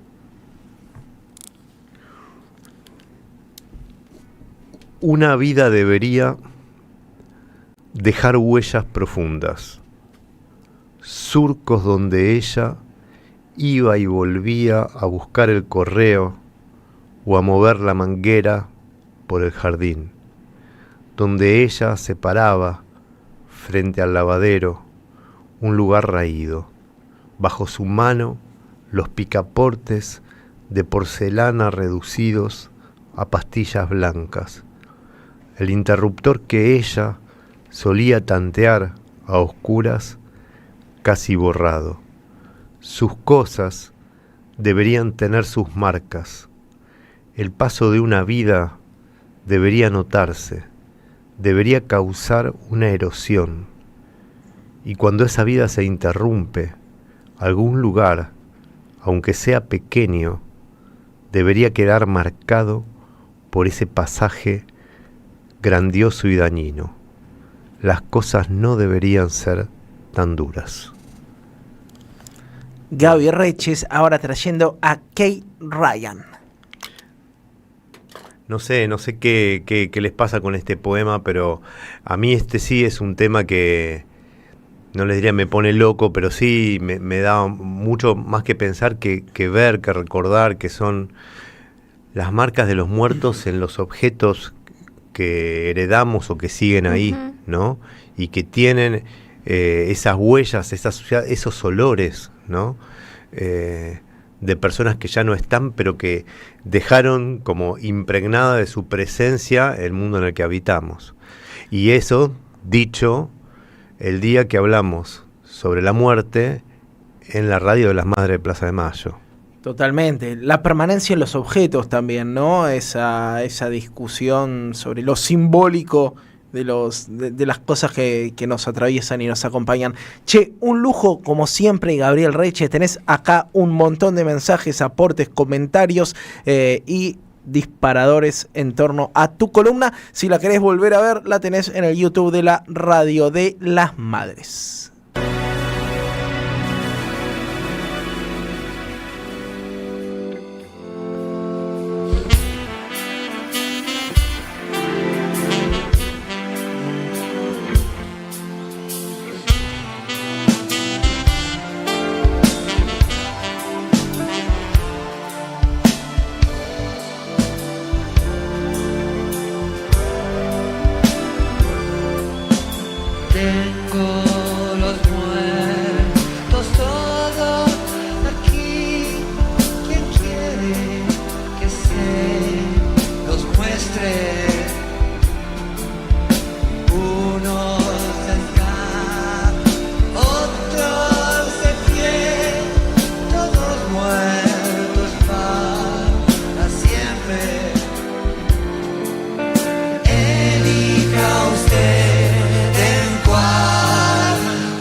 ...23 y 23 en toda la República Argentina. Hoy que hablamos tanto de la muerte, te cambiamos el tema y vamos a traer vida. Porque un poco la conclusión es Sí. que uno trasciende a la muerte en lo que ha podido gestar durante la vida, sus recuerdos, sus Si memorias. es que hiciste cosas. Si es que hiciste cosas o te la quedaste ahí apostando a que creciera el Bitcoin en tu casa. Y alguien que hace cosas es nuestro colega y amigo. Es como invitar a un tipo de la casa, medio raro, invitar a agarrar, abrir la heladera como si fuera tuya. Santiago Núñez, integrante del colectivo Lástima a Nadie Maestro, que está publicando y presentando acá esta belleza que es su libro Crónicas de Amor, Locura y Muerte, un libro de Lástima a Nadie Maestro. Hola Santi, bienvenido. Muchas gracias por la presentación. Aparte realmente me sentí en casa. Y sí. Debo admitir que cuando entré me sentí en casa. Así que Entró sin muchas abuelo gracias. dientes en el baño, imagínate. Faltó eso nada más. Pero Che, contame un poco del libro, contame un poco primero de Lástima a Nadie Maestro. ¿Qué es Lástima a Nadie Maestro? Contale a la gente que capaz que no lo sigue como nosotros sí lo hacemos. Bueno, Lástima a Nadie Maestro es un colectivo de escritores y periodistas que se dedica a la escritura y sobre todo a la crónica deportiva. Nos pueden seguir en Instagram, Lástima a Nadie Maestro. Tenemos nuestra página web. Bueno, lógicamente en las redes publicamos permanentemente. Y que en general nos dedicamos a la escritura como método de comunicación. Este es nuestro quinto libro, ahora voy a hablar un poquito de eso. Prolíficos. Y que en general utiliza no solamente la crónica como un vehículo, sino también el deporte, básicamente para contar lo que hay atrás. No es tanto, nadie se va a enterar por nuestras redes un resultado deportivo rápidamente, nadie va a tener las estadísticas de la Big Data si no puestas al servicio de contar algo, contar lo que está detrás, utilizar el deporte para contar historia, para contar política, para contar literatura, para contar cultura.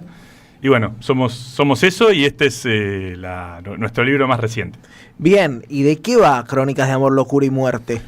Crónica, bueno, siempre los arranques son muy fortuitos, ¿no? O sea, ¿a qué me refiero con muy fortuitos? Bueno, estábamos reunidos, alguien tiró un tema, ese tema quedó, vamos para adelante, ¿no? Hermoso, siempre empiezan las mejores cosas. Los proyectos comunicacionales, yo a ustedes les debe pasar también, ¿no? Sí, así funciona. Vayamos a Malvinas, terminamos en Malvinas. Claro, acá, Chacho Peñalosa, sí, ¿no? Y de repente... Che, si vamos a La Rioja. Pero bueno, una vez que nos decidimos hacerlo, el texto consta de una serie de crónicas, son 10 autores, somos 10 autores. Ahora voy a hablar un poco del proyecto y de todo eso, pero de crónicas y perfiles, digamos, sobre deportistas que o fallecieron, vamos a decirlo de forma no muy precisa, en funciones deportivas, o al menos más joven de lo que uno puede presuponer en situaciones de diversa índole, algunas muy trágicas, lógicamente. Y haciéndolo, bueno, algunos ejemplos, Emiliano Sala, el Palomo Zuriaga, Garrafa Sánchez. Te quiero mucho, vamos a hablar mínimo 5 minutos del Palomo Zuriaga, pero perdón. Lo que ustedes quieran. Bueno, Ringo Bonavena, la historia de Andrés Escobar, que es un defensor colombiano asesinado en el marco de la Colombia vinculada al narcotráfico de principio, o sea, después del Mundial 94, en relación con el otro Escobar, con Pablo Escobar. El del estacionamiento. Sí, el del estacionamiento. Y bueno, Ayrton Senna. Y después, la historia que por ahí se conocen menos, Abdón Porte, que era un jugador de Nacional de Paraguay de Nacional de Uruguay hace como 100 años. Bueno, Gigi Meroni, que es otro futbolista, Marco Pantani, que es un ciclista de fines de los 90. No mencionaste a José Luis, me pongo de pie, Garrafa Sánchez. Lo mencioné, sí. estoy casi seguro de que sí. Sí. Sí, lo dijo, Yo pensé sí. que ibas a decir expert cuando dijiste José Luis. No, el profe, ese obituario de profes. Justo dije lo del narcotráfico. Claro, y ahí dije, le bueno. quedó expert, no. Bueno, Garrafa tiene una crónica. Nosotros en Lástima a Nadie Maestro somos 3 que lo impulsamos más de lleno. Bueno, yo, Juan Stanisi, Luca Jiménez, también los conocés, te tocó Compañeros conocerlos. talentosísimos. Bueno, Juan junto con Nadia Finn, que también es una escritora muy talentosa, que lleva adelante Chirimbote. Sí, señor. Editaron el libro. Hincha de Newell, ¿no? Hincha de Newell, fanática. Y bueno, justo Lucas hizo la crónica de Garrafa, lógicamente, y yo creo que quedó... La de Garrafa es, yo creo, una de las más icónicas, porque me parece que, de alguna forma, lo que representa Garrafa, lo que representa un fútbol con muchísima belleza, pero, si se quiere, del under, o sea, no con un... no va a estar en el mainstream de los medios de comunicación, no va a salir en las principales crónicas de Olé, aunque salió Garrafa, lógicamente. Me parece que es lo que más refleja el espíritu de nuestro proyecto. Garrafista. Sí. Che, y quiero detenerme también en el Palomo Usuriaga. ¿Cómo era el nombre de pila del Palomo Usuriaga? Albeiro Usuriaga. De hecho, bueno, y el texto te lo indica muy bien, de Juan Baldo, a veces con B larga, a veces con B corta. Mirá, o sea, excelente. A veces está escrito con B larga, o digamos, o sea, no pronunciado porque uno lo pronuncia igual, las dos B, pero a veces con B larga, a veces con B corta. Albeiro, que también tuvo una vida ligada un poco a los excesos, Sí, ¿no? sí, a la fiesta. Un clásico jugador de los 90, como me saco el sombrero, el señor Ronaldo, así de los que supieron, no al nivel del talento de Ronaldo, pero sí en un modo de vida. No, yo creo que él es un jugador muy icónico.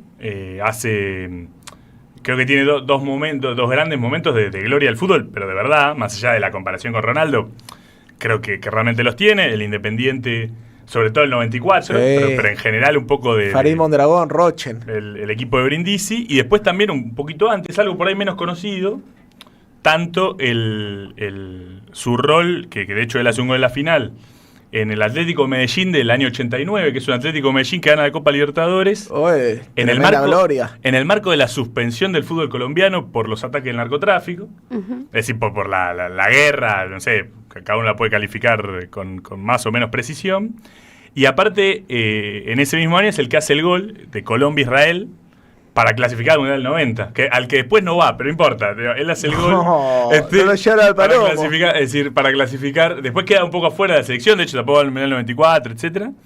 Pero bueno, él es muy icónico. Bueno, sí, termina trágicamente. Bueno, el que quiera tendrá que leer la crónica.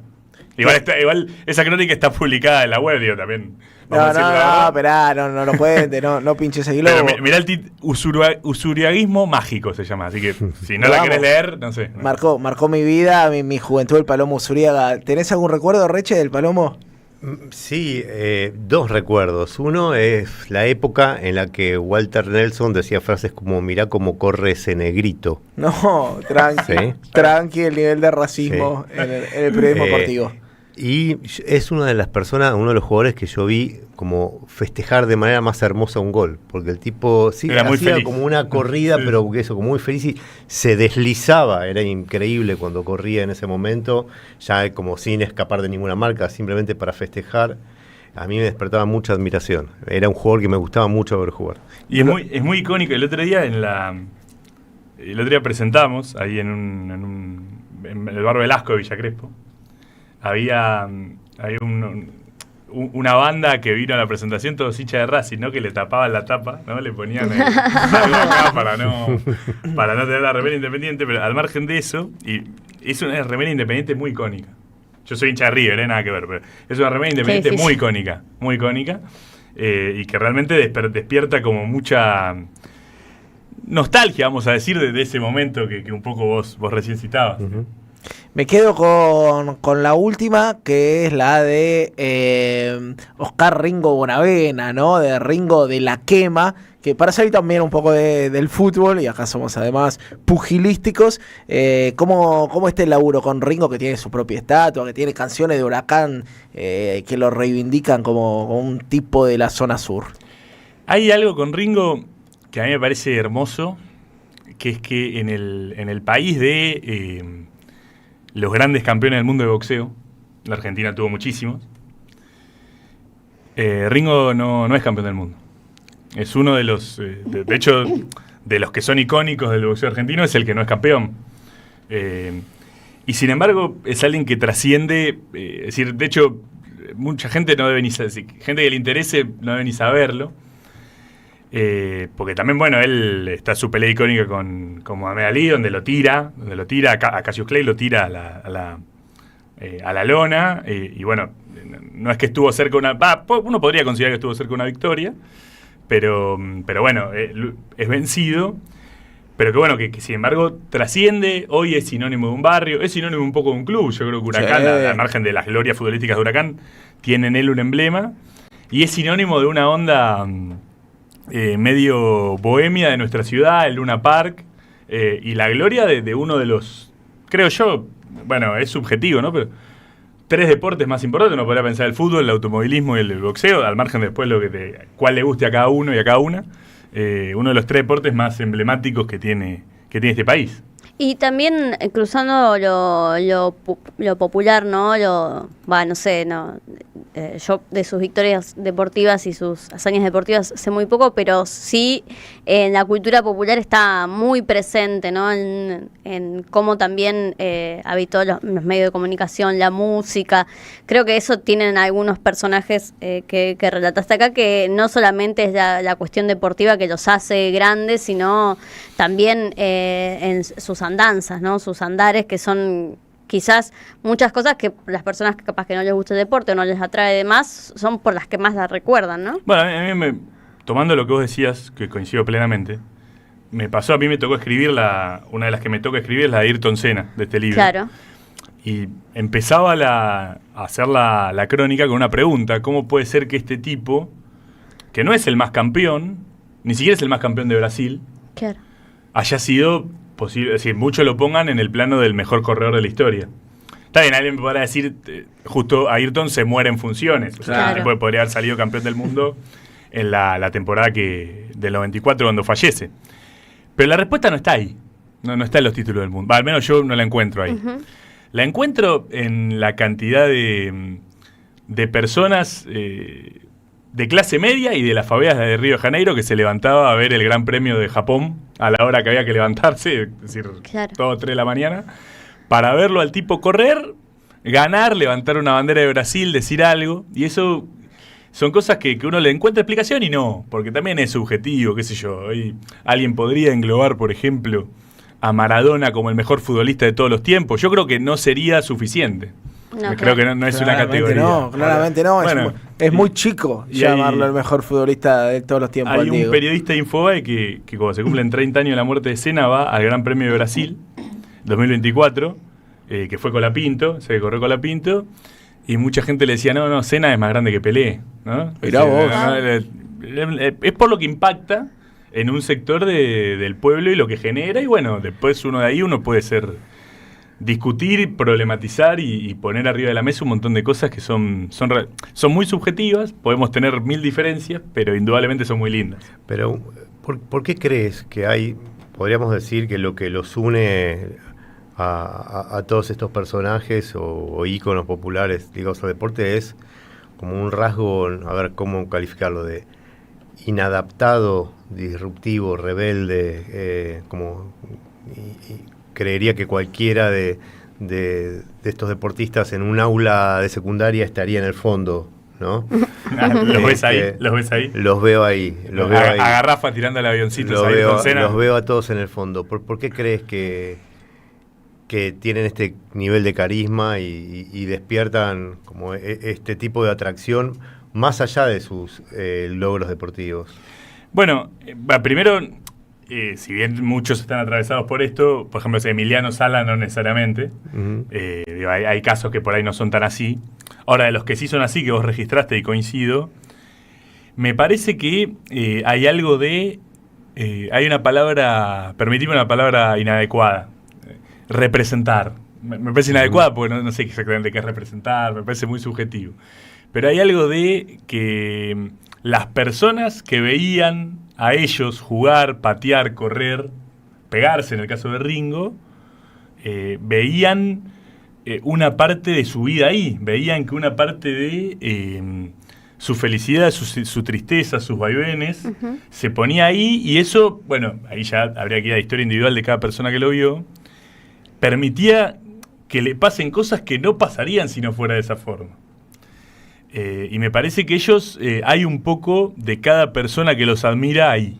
Por supuesto que no es que yo admiro al Diego, y no podría, ni en la pupila derecha me parezco, ¿no? Pero bueno, el Diego no está acá igual, no sé por qué me parece que vengo de días muy maradonianos. Sí. Todo venimos muy maradonianos y vienen días maradonianos. Che, pero me parece que va más por ahí, ¿no? ¿Dónde se puede conseguir Crónicas de Amor, Locura y Muerte? Además, porque casualmente uno de los denominadores comunes tiene que ver con el final de la vida de estos personajes. ¿Dónde se consigue? ¿Dónde los pueden seguir los que estén interesados y estén escuchando esta entrevista? Bueno, primero, 2 agradecimientos más. El libro de Milena Cacerola es una editorial con el que hemos hecho... En el streaming tienen la portada que está hermosa, además. Buenísima editorial que nació al calor del 2001. Nació al calor de las editoriales independientes y bueno, se ha ganado un lugar más que merecido. A Gonzalo Lancilota, que es el brillante ilustrador de esta etapa. Hermosa. Y después se consigue en la página nuestra. Lástima Nadie Maestro. La tienda, digamos, de Lástima Nadie. Se consigue en las ferias a donde vamos. Se consigue en la editorial, Milena Cacerola. Y bueno, se consigue en cada lugar en donde esté Lástima Nadie Maestro. Por ejemplo, nosotros nos participamos los últimos días del Congreso Maradoniano y bueno, ahí estuvo presente. En la Facultad de Ciencias Sociales. Y bueno, vamos a seguir con eso. Bueno, espectacular. Crónicas de Amor, Locura y Muerte, el 5º libro de Lástima Nadie Maestro. Lo tuvimos a Santi Núñez en la Radio de las Madres. Gracias, Santi. Gracias a ustedes. Vamos a una tanda cortita y volvemos con lo que ustedes estaban esperando. Falopita de redes, Locura y Muerte. Deja tu mensaje en nuestra línea de oyentes de WhatsApp. 11 3200 0530.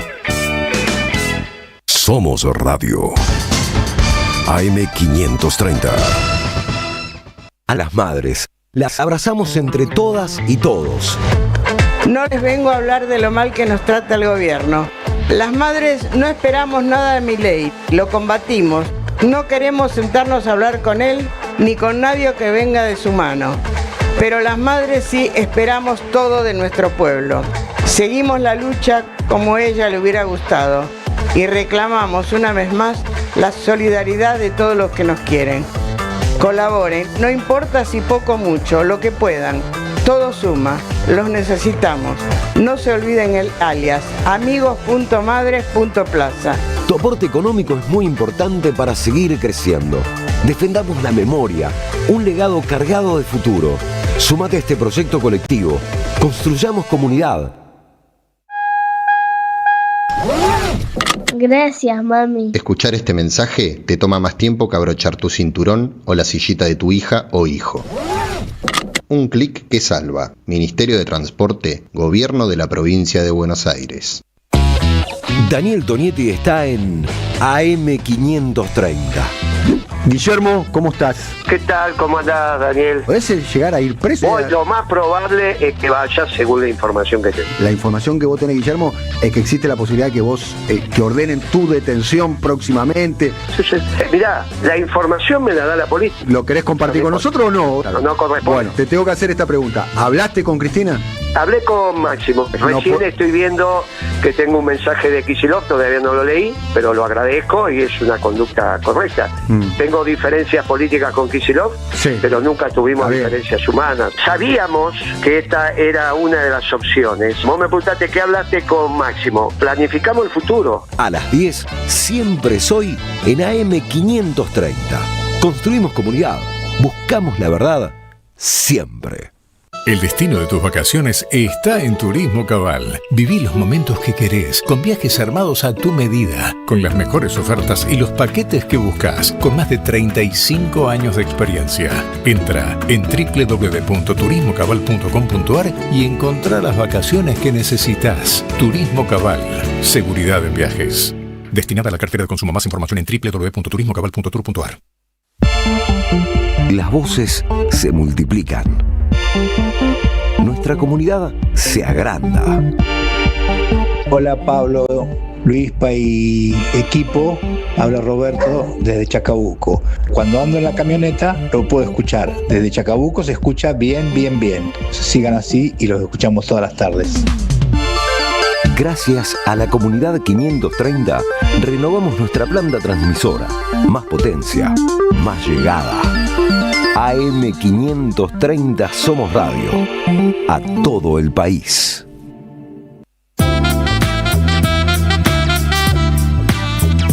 Y si sale bien, actualidad, arte y alguna que otra reflexión.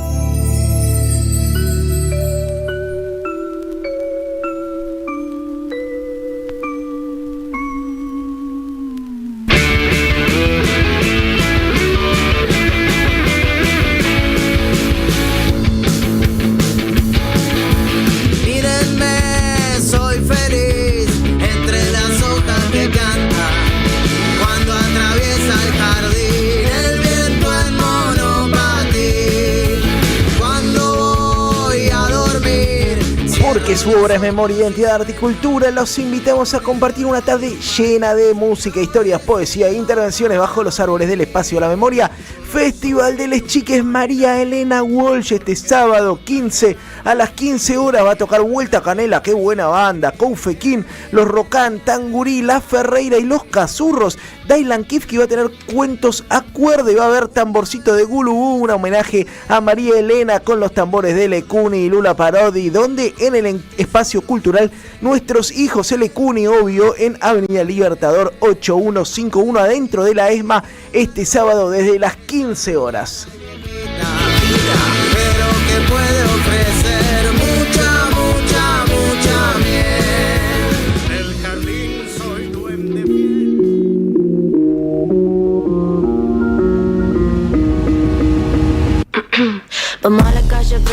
22:43 llega el que siempre llega a esta hora, que es el segmento de Belén del Huerto, Falopita de Redes. Bueno, hoy en Locura de Amor y Muerte también está todo muerte, mezclado. amor, ¿En qué estamos? Bueno, les traje una pieza audiovisual para que compartamos y charlemos un poquito en lo que nos queda de Y si sale bien. Vamos a ver un adelanto del documental de Ofelia Fernández, Cómo ser felices. Algo le está pasando a mi generación. Y tampoco es un gran descubrimiento. Se escucha mucho últimamente. Vengo sintiéndome muy rota, vengo sintiendo a mi alrededor muy roto. Me pregunto por qué. 2010. Después de 2010, la depresión grave en adolescentes mujeres aumenta 145% y en varones 161% a hoy. No, bueno, ¿qué mierda pasó en 2010?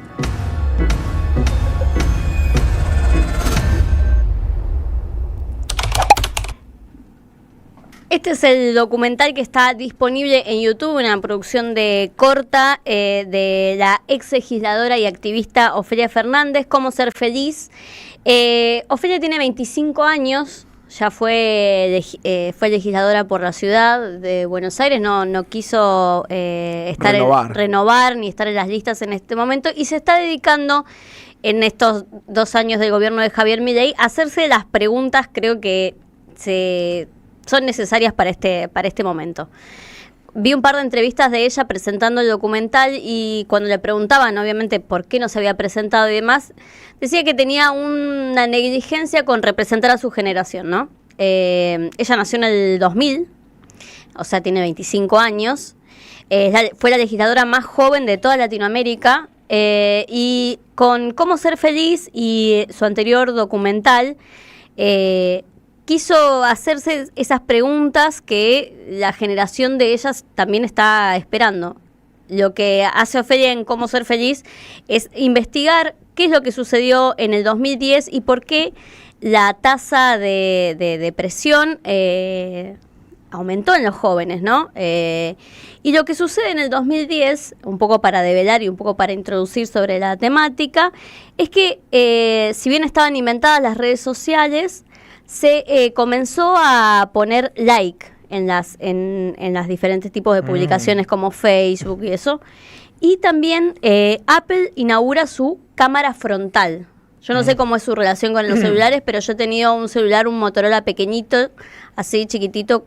Creo que mi primer celular fue a los 13 años, más o menos, y era un Motorola pequeñito. Obviamente no tenía cámara, era para mandar mensajitos solamente, pero después vinieron un desarrollo de smartphone, de celulares que se fueron modernizando, y una de esas modernizaciones fueron la innovación de la cámara frontal, ¿no? La cámara selfie.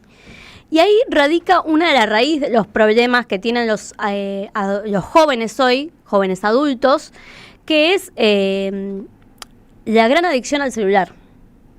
No sé, quiero que me muestren ahora ustedes sus tiempos de pantalla.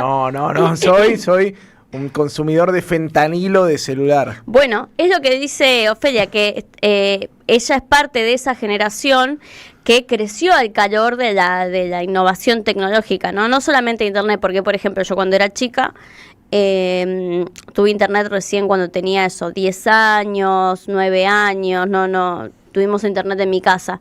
Y tuve mi primer celular a los 13, pero ella es parte de una generación que creció con la tecnología. Entonces, es parte de un experimento social en donde la tecnología interviene completamente, ¿no?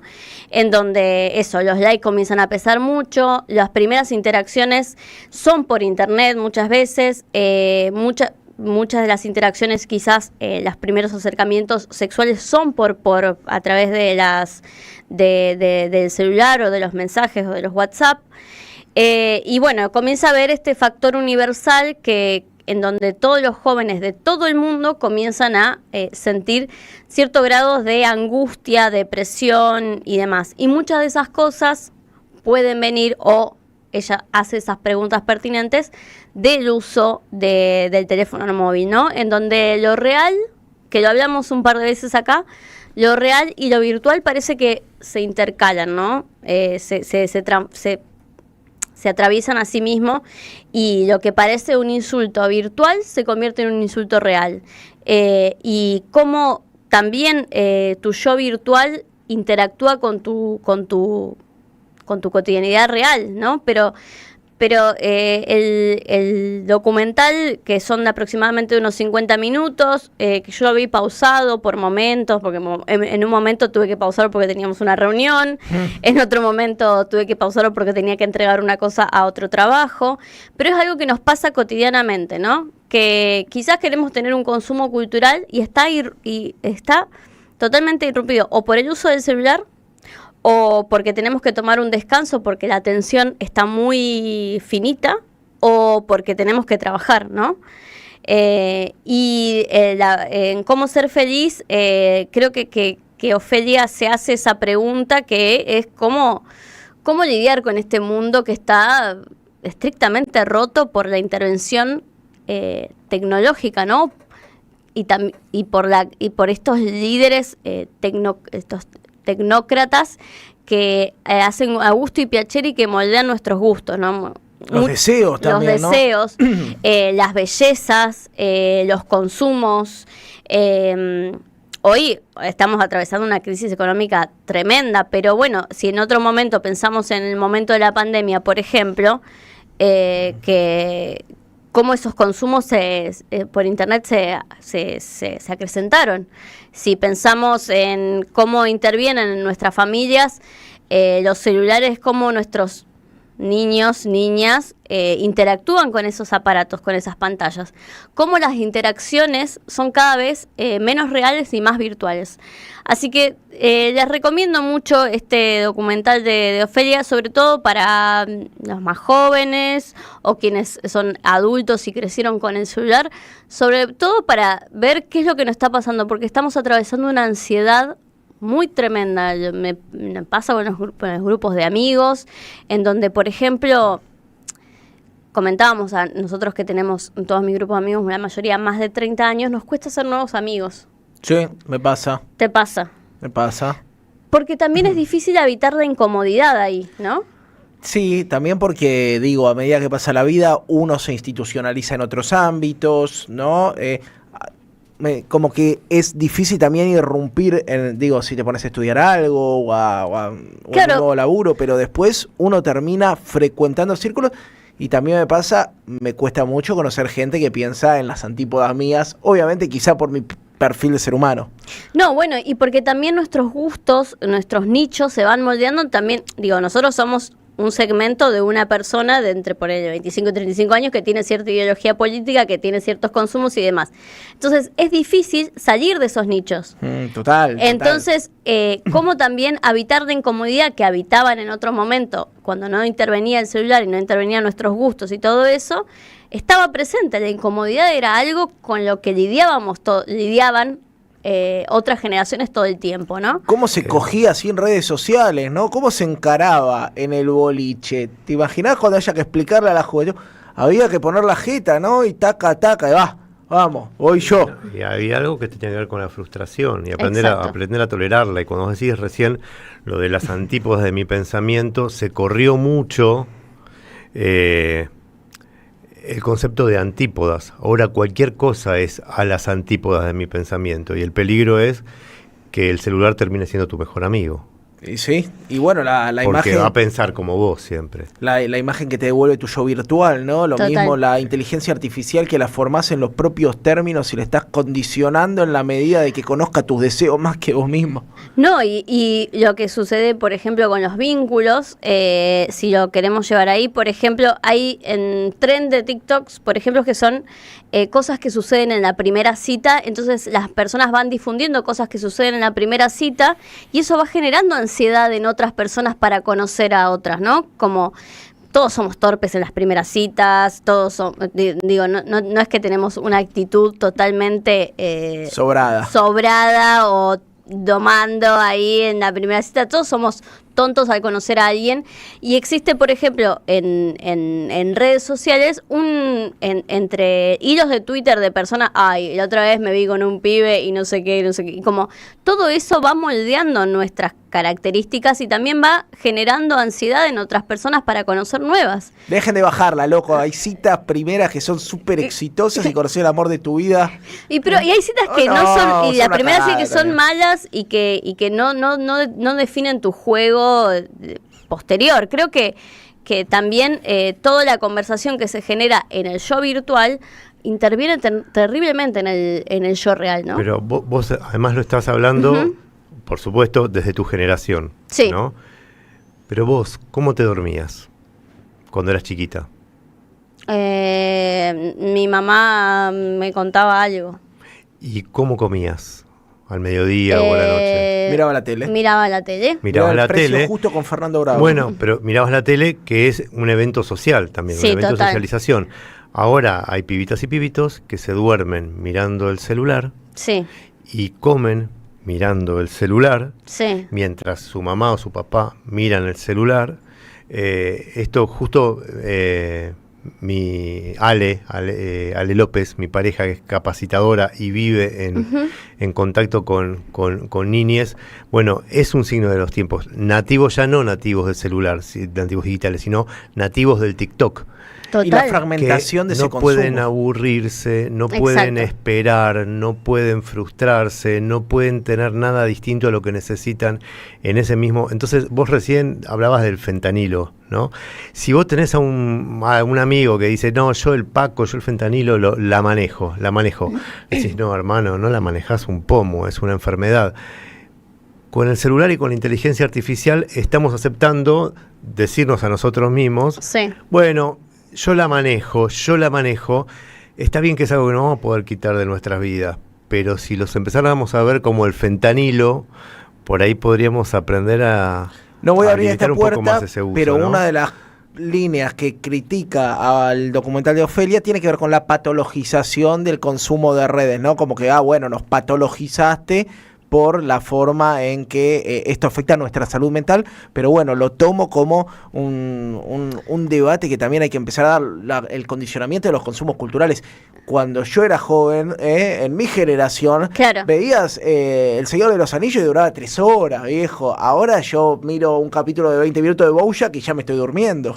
Sí, creo que el documental ejerce la pregunta necesaria, ¿no? Que a veces está bueno en las piezas, en los consumos culturales, de no darte por completo las respuestas, ni cuáles son los, por ejemplo, un decálogo de qué cosas hacer para dejar el celular, porque eso primero que lo tenés en todos lados, digo, hay muchos métodos que usan muchas personas y que incluso están difundidos por las mismas redes sociales, es un loco, pero cómo dejar el celular o cómo dejar esa adicción a la dopamina que tenemos muchos y muchas que trabajamos y también disfrutamos con el celular, es algo extrañísimo. Pero creo que el documental cumple un rol de generar esas preguntas necesarias para generar una conversación alrededor de eso, una conversación honesta, madura y también de qué futuro queremos para nosotros y para las generaciones que vienen, ¿no? Creo que está bueno eso de esta pieza de consumo también que se consume por YouTube, digo, también es algo paradójico, pero pero está bueno que genere esas preguntas y son las necesarias para pensar nuestro tiempo, porque por ahí muchas veces sucede que cuando pensamos este tiempo lo pensamos desde el futuro, desde el pasado desde el futuro y cómo éramos cuando eras antes. Está bueno hacerse las preguntas en el momento que están transcurriendo. Así que yo pienso que la pieza de Ofelia de Cómo ser feliz genera ese tipo de conversación y no da una respuesta cerrada. Y además tengámonos un minuto en la figura de Ofelia, no es que va a necesitar que alguien como yo la reivindique, pero es una piba que de muy chiquita ya se bancó el bardeo de mayores de edad como Feynman en la televisión abierta. Después se bancó como diputada y como piba y como mina el bardeo inclusive de Mucho Fuego Amigo, ¿no? Y ahora retirada, después de haber sido la única diputada que dijo, che, perdonen, la cagamos. Está construyendo ciudadanía desde la comunicación. Eso me parece importantísimo también en qué roles queremos ocupar en estos mundos, ¿no? Donde pareciera que hubiera un destino manifiesto sobre vos, que sos una piba súper elocuente y inteligente y tenés que ocupar lugares de representación. Bueno, ella está generando las preguntas para quizás en otro momento habitar otros espacios, pero me parece que está bueno este fluir de Ofelia por siendo una comunicadora de su generación. Me encantó esta falopita, madre de las falopitas de redes, que son efectivamente las redes que trae hoy Belén del Huerto. Nos estamos yendo. Carlos Di Mare. En la operación técnica de este programa, la musicalización, Vicky Nardone, puesta en el aire, coordinación, Sebastián Matías Furlón, quien produce y consigue estos invitados de lujo. Ailén Pavón nos puso en el streaming otro laburo maravilloso como el de Alan Martínez en las redes sociales. Gracias, querido compañero Gaby Reches, como siempre. Gracias a ustedes. Gracias, querida Belén del Huerto, por la falopa de cada miércoles. Hasta pronto. Mi nombre es Jair Sibel y este fue otro episodio de Y si sale bien, el programa del Grito del Sur en la radio de las madres.